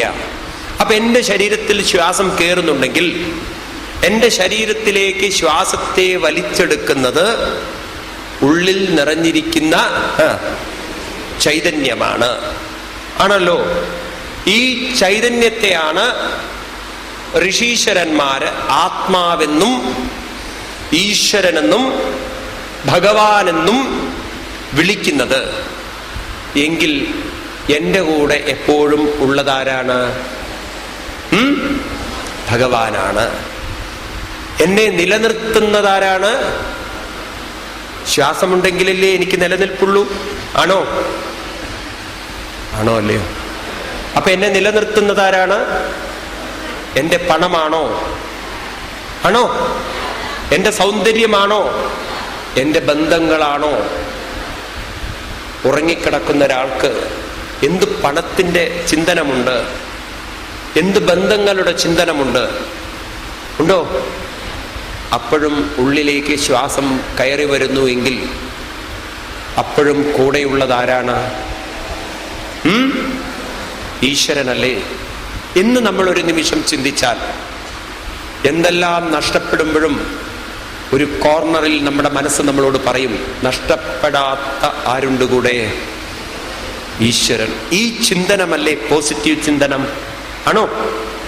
ആ ഒരു ചിന്തനത്തിലേക്ക് മനസ്സിനെ തിരിക്കാൻ സാധിച്ചാൽ നമ്മുടെ തളരുന്ന മനസ്സിനെ നമുക്ക് ഉയർത്താൻ സാധിക്കും. ഉണ്ടോ ഇല്ലയോ? നിങ്ങളുടെ വീട്ടില് കുട്ടികൾ ചിലപ്പോ എന്തെങ്കിലും പലഹാരത്തിന് വേണ്ടി കരയണം. സാധാരണ വീടുകളിലൊക്കെ ഉണ്ടാവുന്നതാണ്. പലതും പലഹാരം ഉണ്ടാക്കി, അത് കഴിഞ്ഞു. കുട്ടിക്ക് ഒരേ ഒരു വാശി, അത് വേണമെന്ന്. കഴിഞ്ഞുപോയ പലഹാരം ഇനിയിപ്പോൾ ഉണ്ടാക്കാൻ പറ്റില്ല. അമ്മ എന്ത് ചെയ്യും? ബുദ്ധിയുള്ള അമ്മയാണെങ്കിൽ എന്ത് ചെയ്യും? എന്താ അങ്ങനെ പറഞ്ഞു വെച്ചാൽ, ബുദ്ധിയില്ലാത്ത അമ്മയാണെങ്കിൽ അപ്പൊ ഒന്ന് കൊടുത്തിട്ടുണ്ടാവും. എന്നിട്ട് പറയാം, ആ അച്ഛൻ്റെ അതേ സ്വഭാവം എന്ന്. എങ്ങനെയായി തീർന്നു? ഇങ്ങനെ ഒരു സാധനത്തിനെയാണല്ലോ ദൈവം എൻ്റെ തലയിലിട്ടത്, അല്ലേ? ബുദ്ധിയുള്ള അമ്മയാണെങ്കിൽ ആ കുട്ടിയെ അവിടെ നിന്നും കൊണ്ടുപോയി വേറെ ഏതെങ്കിലും ഒരു കാര്യത്തിലേക്ക് ശ്രദ്ധ കൊണ്ടുപോകും. നോക്കൂ, നിങ്ങൾ ഇല്ലാത്ത ഒന്നിൽ നിന്നും ഉള്ള ഒന്നിലേക്ക് ശ്രദ്ധ കൊണ്ടുപോയതും കരഞ്ഞ കുട്ടിയുടെ മനസ്സിനെ, തളർന്ന കുട്ടിയുടെ മനസ്സിനെ ഉയർത്താൻ സാധിച്ചു. കരഞ്ഞ കുട്ടിയുടെ മനസ്സിനെ സന്തോഷിപ്പിക്കാൻ അമ്മയ്ക്ക് സാധിച്ച പോലെ. ആണോ? ആണോ അല്ലയോ? ഇതുപോലെ നമ്മുടെ മനസ്സിനെ തളരുന്ന സമയത്ത് നമുക്ക് സ്വയം ഉയർത്താൻ സാധിച്ചാൽ, വിധിയാണോ നമ്മളെ കീഴടക്കുന്നത്? ഗ്രഹദോഷങ്ങളാണോ കീഴടക്കുന്നത്? കൂടെയുള്ളവരാണോ കീഴടക്കുന്നത്? അതോ നമ്മുടെ അവിവേകമാണോ കീഴടക്കുന്നത്? ഏതായിരിക്കും? അവിവേകമാണ് കീഴടക്കുന്നത്. നമുക്ക് മനസ്സിലാവും. മനസ്സിലായില്ലേ? നമ്മുടെ ചിന്തകളെ തിരിക്കാനും കൂടെയുള്ളതിലേക്ക് ഉറപ്പിക്കാനും അതിലേക്ക് ലയിപ്പിച്ചുകൊണ്ട് മനസ്സിനെ ഉയർത്താനുമുള്ള കഴിവിനെയാണ് സെൽഫ് മാനേജ്മെന്റ് എന്ന് കൃഷ്ണൻ പറയുന്നത്. മോസ്റ്റ് മോഡേൺ മാനേജ്മെന്റിന് പോലും ഈ ടെക്നിക്ക് പറയാൻ സാധിച്ചിട്ടില്ല. 5000 വർഷങ്ങൾക്ക് മുമ്പ് കൃഷ്ണൻ അർജുനന് പറഞ്ഞു കൊടുക്കുന്ന പ്രിൻസിപ്പിളാണത്. ജ്ഞാതും ദ്രഷ്ടും ച തത്വേന പ്രവേഷ്ടും ച പരന്തപ. അർജുന, നിന്റെ മനസ്സ് ജ്ഞാതും അറിയാനുള്ള കഴിവുണ്ട്, കൂടെയുള്ളതിനെ അറിയാനുള്ള കഴിവുണ്ട്, അതിലേക്ക് ശ്രദ്ധ തിരിക്കാനുള്ള കഴിവുണ്ട്. ദ്രഷ്ടും, അതിൽ ഉറപ്പിച്ചുകൊണ്ട് നിന്നെ ഉയർത്താനുള്ള കഴിവ് നിനക്ക് ഉണ്ട്. സെൽഫ് മാനേജ്മെന്റ് അല്ലേ? ആണോ അല്ലയോ? അപ്പൊ ഇത് നിങ്ങൾ പ്രാക്ടീസ് ചെയ്യണം. ഏത് പ്രാക്ടീസ് ചെയ്യണം? കുട്ടി കരഞ്ഞാൽ അടിക്കുന്നതോ? മനസ്സതിൽ നിൽക്കരുത്. എന്ത് പ്രാക്ടീസ് ചെയ്യണം?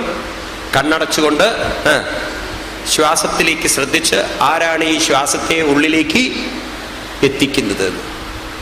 രണ്ടാമത് അടുത്ത ചിന്തനം, ഈ ശരീരത്തിലുള്ള ചൂട്, രക്തം സർക്കുലേറ്റ് ചെയ്യണു. ഈ ശരീരത്തിൽ ആരാണ് ചൂടിനെ നിലനിർത്തുന്നത്? കഴിച്ച ഭക്ഷണം ദഹിപ്പിക്കുന്നത് ആര്? ചൂട് ആണല്ലോ ദഹിപ്പിക്കുന്നത്, അഗ്നിയാണല്ലോ ദഹിപ്പിക്കുന്നത്, ആണോ?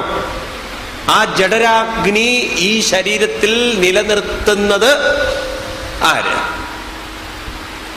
മരിച്ചുപോയ ശരീരത്തിന് ഇനി ഒന്നും ദഹിപ്പിക്കാൻ സാധ്യം. മരിച്ചുപോയ ശരീരം തണുക്കുകയാണോ ചൂടുള്ളതാണോ? ആവ് തണുത്തു പോവും, ചൂട് പോവും ബോഡി. അപ്പൊ തീർച്ചയായിട്ടും ശരീരത്തിന്റെ ടെമ്പറേച്ചർ, ഇന്ന് മെഡിക്കൽ സയൻസ് പറയുന്നത് ബോഡി ടെമ്പറേച്ചർ എന്നാണ്. അങ്ങനെയാണെങ്കിൽ ടെമ്പറേച്ചറിനെ നിലനിർത്തേണ്ടത് ബോഡി ആയിരിക്കണം. ബോഡി ആണെങ്കിൽ മരിച്ച ബോഡിയിലും എന്തുണ്ടാവണം? ടെമ്പറേച്ചർ ഉണ്ടാവണം. എന്നാൽ ഇന്നേ വരെ മരിച്ച ശരീരത്തിൽ എന്തില്ല? ചൂടില്ല. ഉണ്ടോ? അപ്പൊ നമ്മുടെ ശരീരത്തിൽ ചൂട് നിലനിൽക്കുന്നുവെങ്കിൽ ഈ ചൂടിനെ നിലനിർത്തുന്നതും ശരീരമല്ല, ഉള്ളിൽ നിറഞ്ഞിരിക്കുന്ന ചൈതന്യമാണ്. അത് തന്നെയാണ് ഗുരുവായൂരപ്പൻ, അത് തന്നെയാണ് ആത്മാവ്. ഇന്ന് നമ്മൾ മനസ്സിലാക്കി ഒരു നിമിഷം കൂടെ ഭഗവാനാണ് എന്ന ചിന്തയിൽ നിങ്ങൾക്ക് ഒരു സെക്കൻഡ് നേരം പിടിച്ചു നിർത്താൻ സാധിച്ചാൽ, ഇന്ന് നിങ്ങൾ ചെയ്യുന്ന അഭ്യാസം നാളത്തെ നിങ്ങളുടെ സംസ്കാരമാവും, മറ്റന്നാൾ നിങ്ങളുടെ സ്വഭാവമാവും, നാലാമത്തെ ദിവസം നിങ്ങളുടെ അനുഭവമാവും. Today's effort is tomorrow's culture, and day before yesterday's your behaviour, and next day it will be your experience. ഇന്ന് നിങ്ങൾ ഉണ്ടാക്കി വെക്കണം. ഒരു ദിവസം നിങ്ങൾക്ക് ബോധ്യം വരും, ആത്മാ ഈശ്വര ഏവ, ജീവോ ബ്രഹ്മൈവ. ശങ്കരാചാര്യ സ്വാമികൾ ഈ കേരളത്തിൽ ജനിച്ച ആളെ വിളിച്ചു പറഞ്ഞതാണ് ജീവോ ബ്രഹ്മൈവ. ഓരോരുത്തരിലും ഇരിക്കുന്ന ജീവൻ തന്നെയാണ് ഈശ്വരൻ. പരമാത്മാവാകുന്ന ബിംബത്തിൻ പ്രതിബിംബം പരിചിൽ കാണുന്നതു ജീവാത്മാവറികടോ. ശ്രീരാമൻ പരമാത്മാ പരമാനന്ദമൂർത്തി. രാമായണം വായിച്ചിട്ടുണ്ടോ? അങ്ങനെയുള്ള ശ്രീരാമനെ മാനുഷനെന്നു കൽപ്പിക്കുവോർ അജ്ഞാനികൾ മാനസം മായാത്തമസംവൃതമാകമൂലം. രാമായണത്തിലെ വരികളാണ്. എൻ്റെ ആത്മാവ് തന്നെയാണ് ശ്രീരാമൻ, എൻ്റെ ആത്മാവ് തന്നെയാണ് കൃഷ്ണൻ, എൻ്റെ ആത്മാവ് തന്നെയാണ് ശിവൻ എന്ന് നിങ്ങൾക്ക് ബോധ്യം വരും.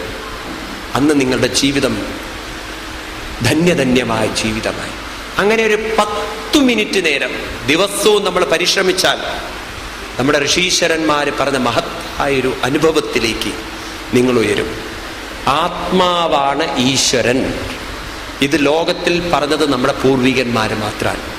മറ്റുള്ള മതങ്ങൾക്കൊക്കെ ഈശ്വരൻ അന്യനാണ്, നമുക്ക് ഈശ്വരൻ അനന്യനാണ്. മനസ്സിലായോ വാക്ക്? നമുക്ക് ഈശ്വരൻ അനന്യനാണ്. അന്യൻ അനന്യൻ. അന്യൻ എന്ന് പറഞ്ഞാൽ തന്നിലില്ലാത്തവൻ, അനന്യൻ എന്ന് പറഞ്ഞാൽ തന്നിലുള്ളവൻ. ഇന്നത്തെ മോഡേൺ സയൻസ് ഇത് അക്സെപ്റ്റ് ചെയ്തു. ഇന്നത്തെ മോഡേൺ സയൻസ് പറയുന്നത് എന്താ അറിയോ? Anything it is there in the micro, it must be there in the macro. ഒരു മൈക്രോയിലുള്ളതേ മാക്രോയിലുള്ളൂ. ഇതാണ് ഫിസിക്സിന്റെ തിയറി. ഒരു ആറ്റത്തിലുള്ളത് ഈ യൂണിവേഴ്സിലുണ്ട്, യൂണിവേഴ്സിലുള്ളതൊക്കെ ആറ്റത്തിലുണ്ട്. നാനോ ടെക്നോളജി, ഇന്നത്തെ ക്ലോണിംഗ് ടെക്നോളജി, ഇതൊക്കെ പഠിപ്പിക്കുന്ന ഒരു കാര്യം, ലോകത്തിൽ പ്രപഞ്ചത്തിലുള്ളത് അണുവിലുണ്ട് എന്നാണ്. അണുവിലില്ലാത്തത് പ്രപഞ്ചത്തിലില്ല എന്ന മോഡേൺ ഫിസിക്സിന്റെ കണ്ടുപിടുത്തം. ഋഷീശ്വരന്മാര് പറയുന്നു, നിങ്ങളിൽ ഈശ്വരൻ ഉണ്ടെങ്കിലേ പുറത്തും ഒരു ഈശ്വരൻ ഉള്ളൂ. നിങ്ങളിൽ ഈശ്വരൻ ഇല്ലെങ്കിൽ പുറത്തും ഈശ്വരനില്ല. മനസ്സിലാവുണ്ടോ നിങ്ങൾക്ക്? അപ്പൊ ഈശ്വരൻ പുറത്തുണ്ടെങ്കിൽ തീർച്ചയായിട്ടും പുറത്തല്ല ശരിക്കിരിക്കുന്നത്, എവിടെയാണ്? ഉള്ളിലാണ്. ഇന്നത്തെ സയൻസിന്റെ കണ്ടുപിടുത്തങ്ങളൊക്കെ ഉണ്ടല്ലോ, ഭാരതത്തിലെ ഉപനിഷത് സത്യങ്ങൾ വെളിപ്പെടുത്തുകയാണ്.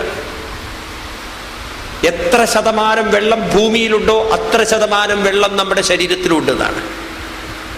എത്ര ശതമാനം കരഭാഗം ഭൂമിയിലുണ്ടോ അത്ര പെർസെന്റേജ് നിങ്ങളുടെ ശരീരത്തിലുണ്ട്. ഇത് സത്യമാണെങ്കിൽ ഒരു സെല്ലിലുള്ളത് ശരീരത്തിലുണ്ടെങ്കിൽ, നിങ്ങൾ കേട്ടിട്ടുണ്ടോ ക്ലോണിംഗ് എന്നുള്ളൊരു ടെക്നോളജി? നിങ്ങളുടെ ഒരു മൈക്രോ സെല്ല് എടുത്തു കഴിഞ്ഞാൽ നിങ്ങളുടെ അതേ രൂപത്തെ വാർത്തെടുക്കാൻ സാധിക്കും.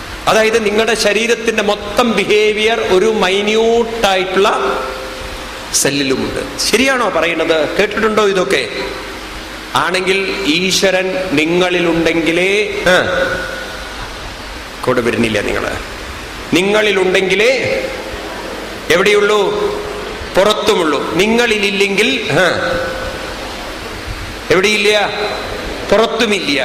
അപ്പൊ ഈശ്വരനെ പുറത്താണോ അന്വേഷിക്കേണ്ടത് അതോ അകത്താണോ അന്വേഷിക്കേണ്ടത്? അകത്ത് അന്വേഷിച്ചപ്പോഴാണ് മനസ്സിലായത് തത്വമസി അഹം ബ്രഹ്മാസ്മി എന്നൊക്കെ അവർക്ക് മനസ്സിലായി. ഉള്ളിൽ നിറഞ്ഞിരിക്കുന്ന തത്വം തന്നെയാണ് ഈശ്വരൻ. ഇത് മനസ്സിലായപ്പോ അവര് പറഞ്ഞു ഈശാവാസ്യമിതം സർവം, എല്ലാറ്റിലും ഈശ്വരൻ നിറഞ്ഞിരിക്കുന്നു. കാരണം ഈശ്വരൻ എവിടെ നിറഞ്ഞിരിക്കുന്നു? തന്നിൽ നിറഞ്ഞു. അപ്പൊ ഈശ്വരൻ അന്യനാണോ അനന്യനാണോ? അനന്യനാണ്. ഗീതയിൽ കൃഷ്ണൻ ഇതാണ് പറയുന്നത്, എന്നെ അനന്യമായി കൂടെയുണ്ടെന്ന് ചിന്തിക്കുന്നവരാവൂ.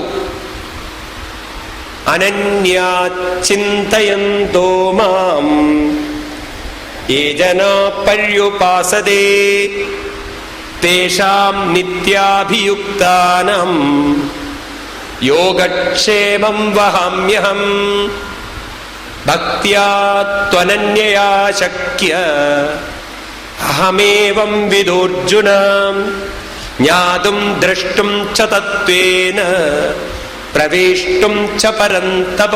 ഇങ്ങനെ അനവധി ശ്ലോകങ്ങൾ. എനിക്ക് പറയാനുള്ളത് 5000 വർഷങ്ങൾക്ക് മുമ്പ് മൈക്രോ മാക്രോ ഈ തിയറി, ഇന്നത്തെ ഫിസിക്സിന്റെ തിയറി മനസ്സിലായോ നിങ്ങൾക്ക്? എന്ത് മൈക്രോയിലുണ്ടോ അത് മാക്രോയിലുണ്ട്. എന്ത് സൂക്ഷ്മതയിലുണ്ടോ അത് സ്ഥൂലതയിലുണ്ട്. എന്ത് അണുവിലുണ്ടോ അത് അണ്ഡത്തിലുണ്ട്, ബ്രഹ്മാണ്ഡത്തിലുണ്ട്. മനസ്സിലാവുണ്ടോ? ഈ തിയറിയെ, മോഡേൺ ഫിസിക്സിന്റെ തിയറിയെ 5000 വർഷങ്ങൾക്ക് മുമ്പ് കൃഷ്ണൻ മനസ്സിലാക്കിക്കൊണ്ട് പറയുന്നു, നിങ്ങളിൽ ഈശ്വരനുണ്ടെങ്കിൽ പുറത്തും ഒരു ഈശ്വരൻ ഉണ്ട്. നിങ്ങളിൽ ഈശ്വരനില്ലെങ്കിൽ പുറത്തും ഈശ്വരനില്ല. ഈശ്വരനെ കാണേണ്ടത് എവിടെയാണ്? അവനവന്റെ ഉള്ളിലല്ലേ? ആണോ? ഇങ്ങനൊരു അനന്യബന്ധം ആരോട് സ്ഥാപിക്കണം? ഈശ്വരനോട് സ്ഥാപിക്കണം. ഇത് നമ്മുടെ ഭാരതത്തിലെ ഋഷീശ്വരന്മാർ പറഞ്ഞ് മനസ്സിലാക്കിയത് നമ്മൾ സയന്റിഫിക് ആയിട്ട് ലോകത്തിൽ പറഞ്ഞു കൊടുത്താൽ ഏത് മതസ്ഥർക്കാണ് നിഷേധിക്കാൻ സാധിക്കുക? ആർക്ക് നിഷേധിക്കാൻ പറ്റും? കാരണം സയൻസാണ് നിങ്ങൾ പറയുന്നത് അല്ലേ? ഇതാണ് വാസ്തവത്തിൽ നമ്മൾ പ്രചരിപ്പിക്കേണ്ടത്. കാരണം ഇന്നത്തെ മോഡേൺ ഫിസിക്സും കെമിസ്ട്രിയും ബയോളജിയും എന്തെല്ലാം തിയറികൾ പറഞ്ഞിട്ടുണ്ടോ അതെല്ലാം നമ്മുടെ ഋഷീശ്വരന്മാര് വളരെ ആധ്യാത്മികമായി പറഞ്ഞു വെച്ചിട്ടുണ്ട്. ഇതേ രീതിയിൽ ഉൾക്കൊണ്ട് നമ്മളതിനെ പ്രചരിപ്പിക്കുമ്പോൾ മറ്റുള്ളവർ ഇതിനെ ഉൾക്കൊള്ളുമോ ഇല്ലയോ? ഉൾക്കൊള്ളുമോ? അങ്ങനെ നമ്മൾ പ്രചരിപ്പിക്കേണ്ടതില്ലേ? വേണോ വേണ്ടയോ? ഇങ്ങനെയല്ലേ നമുക്ക് മനം മാറ്റം വരുത്താൻ സാധിക്കുക? ഈ ലോകത്തിന്റെ എല്ലാ പ്രശ്നങ്ങൾക്കും പരിഹാരം ഇങ്ങനെയാണ് കണ്ടെത്താൻ സാധിക്കുക. ഇതിന് നിങ്ങൾ തയ്യാറാവും.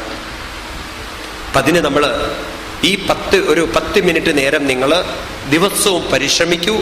നിങ്ങളുടെ ജീവിതത്തിൽ വലിയൊരു മാറ്റം വരും. എങ്ങനെ ഇത് കുട്ടികളിലേക്ക് എത്തിക്കാൻ സാധിക്കുന്നുള്ളതാണ് നമ്മൾ അവിടെയാണ് കൂടുതൽ പരിശ്രമിക്കേണ്ടത്.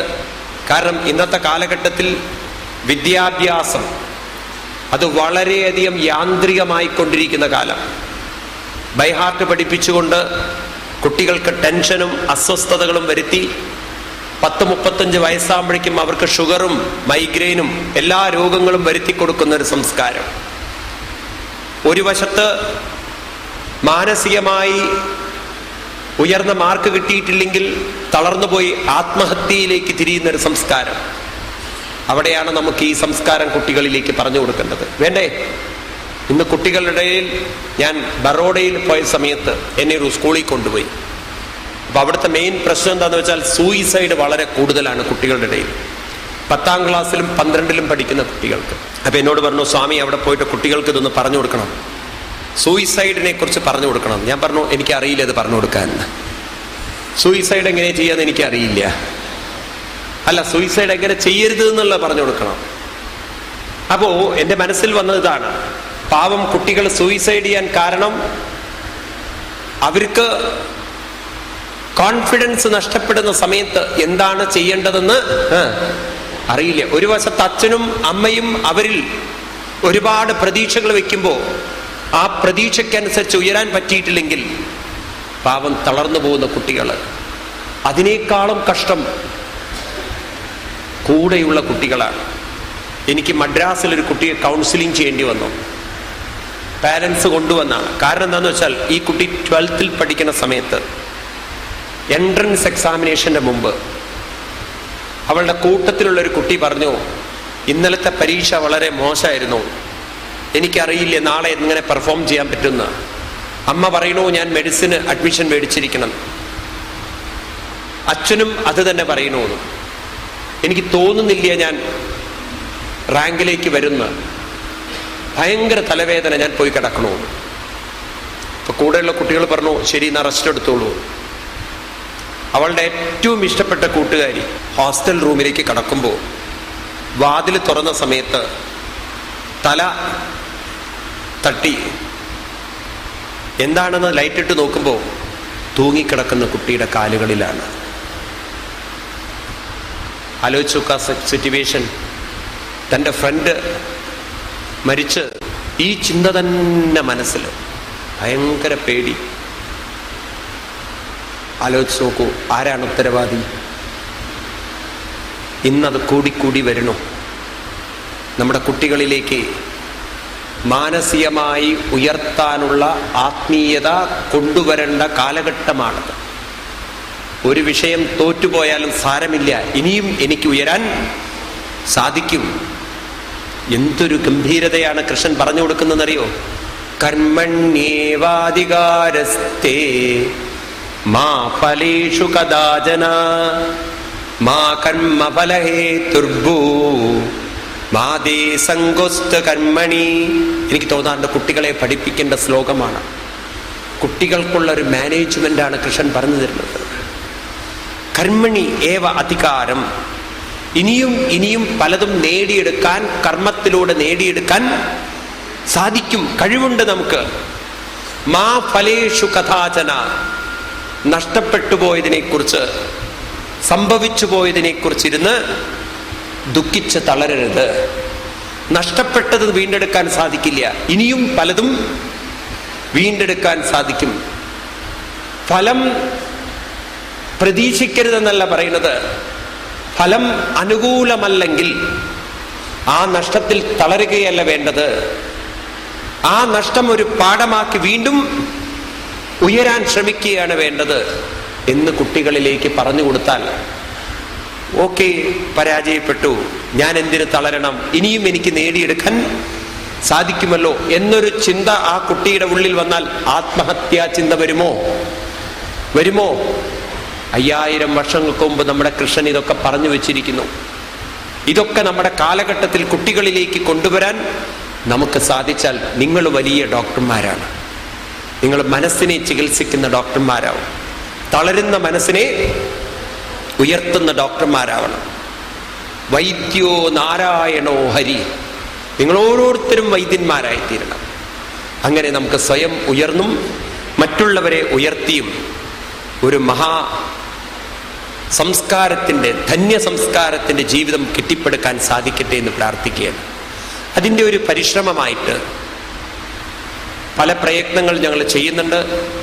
ഭാഗവത ഗ്രാമം എന്നുള്ളൊരു പദ്ധതി ആവിഷ്കരിച്ച് ചാലക്കുടിയിൽ അതിൻ്റെ പ്രവർത്തനങ്ങൾ, നിർമ്മാണ പ്രവർത്തനങ്ങൾ ആരംഭിച്ചിട്ടുണ്ട്.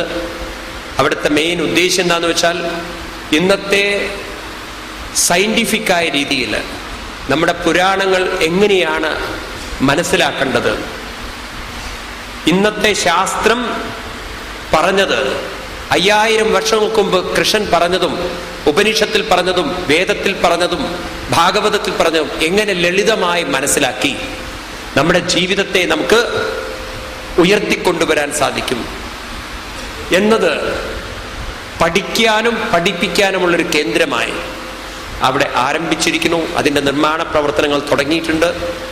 നിങ്ങളെല്ലാവരെയും അതിൻ്റെ നിർമ്മാണം കഴിഞ്ഞതിന് ശേഷം അങ്ങോട്ട് ക്ഷണിക്കുന്നുണ്ട്. നിങ്ങൾ പഠിക്കണം. നമ്മൾ ഓരോരുത്തരും പഠിക്കുകയും വേണം, പ്രചരിപ്പിക്കുകയും വേണം. മറ്റു മതങ്ങൾക്ക് പഠിപ്പിക്കാനും പ്രചരിപ്പിക്കാനും ആളുകളുണ്ട്. നമുക്കുണ്ടോ? ഉണ്ടോ? ആര് പഠിപ്പിക്കണം, ആര് പ്രചരിപ്പിക്കണം, ആര് ചെയ്യണം? നമ്മൾ ഓരോരുത്തരും. എത്ര പേർക്ക് സാധിക്കും? കൈപൊക്കൂ. വെരി ഗുഡ്, വളരെ നല്ലത്. ഇത്രയും പേര് മതി നമുക്ക്. വിവേകാനന്ദ സ്വാമികൾ പറഞ്ഞു, നമുക്ക് 4 വിവേകാനന്ദന്മാരെ മതി. അത്രയും നമുക്ക് ലോകത്തെ മാറ്റിയെടുക്കാൻ സാധിക്കും. നമുക്ക് എണ്ണത്തെക്കാൾ ഉപരി വണ്ണത്തിനാണ് പ്രാധാന്യം. ഒരു വിവേകാനന്ദ സ്വാമികൾ മതി, ഇല്ലേ? ഇന്നും ലോകം അറിഞ്ഞിരിക്കുന്നു അദ്ദേഹത്തിന്. അദ്ദേഹം മരിച്ചുപോയിട്ട് 150 വർഷമായി. ഇന്നും വിവേകാനന്ദന്റെ ശബ്ദം ലോകത്തിലുള്ളവർ പുസ്തകങ്ങളിലൂടെയും മറ്റുള്ളവരുടെ പ്രഭാഷണത്തിലൂടെയും കേട്ടുകൊണ്ടിരിക്കുന്നു. നമ്മൾ കണ്ടിട്ടില്ല, പക്ഷെ നമുക്ക് കേൾക്കാൻ സാധിക്കുന്നുണ്ട്. ഇതുപോലെ നമ്മൾ ഓരോരുത്തരും നമ്മുടെ ഋഷീശ്വരന്മാർ പറഞ്ഞതിനെ ഗർജിക്കുന്നവരാവട്ടെ, ഒരു സിംഹത്തെ പോലെ ആവട്ടെ. ഒരു കൂട്ടം മാനുകൾ കാട്ടിലുണ്ടെങ്കിൽ അവർക്ക് നശിപ്പിക്കാനുള്ള ശക്തി ഉണ്ടായിരിക്കാം, പക്ഷെ ഒരു സിംഹം വന്നാൽ അവർ ചിതറിയോടും. ഇതുപോലെ ലോകത്തിന്റെ ജനസംഖ്യ എന്താവട്ടെ, നമ്മൾ ഓരോരുത്തരും ഇത് മനസ്സിലാക്കി മറ്റുള്ളവർക്ക് പറഞ്ഞു കൊടുക്കാൻ തയ്യാറായാൽ അത്രയും ആളുകൾ ഇതിലേക്ക് ആകർഷിതരായി മാറും. നമുക്കങ്ങനെ ഒരു ഉത്തരവാദിത്വമുണ്ട്. ഭഗവാൻ ഗീതയിൽ പറയുന്നുണ്ട്, യഥാ യഥാ ഹി ധർമ്മസ്യ ഗ്ലാനിർഭവതി ഭാരത അഭ്യുത്ഥാനമധർമ്മസ്യ തദാത്മാനം സൃജാമ്യഹം പരിത്രാണായ സാധൂനാം വിനാശായ ച ദുഷ്കൃതാം ധർമ്മ സംസ്ഥാപനാർത്ഥായ സംഭവാമി യുഗേ യുഗേ. ഹരിനാമ കിളിപാടും ഗ്രാമം ഭാസുരലക്ഷ്മീ വിതാനം എൻ്റെ ഭാഗവത ഗ്രാമം. ഭാസുരലക്ഷ്മീ വിതാനം എൻ്റെ ഭാഗവത ഗ്രാമം. രാവും പകലും നവഗ്രഹതാരകൾ നാലമ്പലം തീർക്കും ഗ്രാമം എൻ്റെ ഭാവുകഭരിതം ഗ്രാമം. ഹരിഗ്രാമം എൻ്റെ ഗ്രാമം. സ്നേഹത്തിൻ പാൽക്കടലായി തീരും പാരിൽ പാവനമീഗേഹം. സ്നേഹത്തിൻ പാൽക്കടലായി തീരും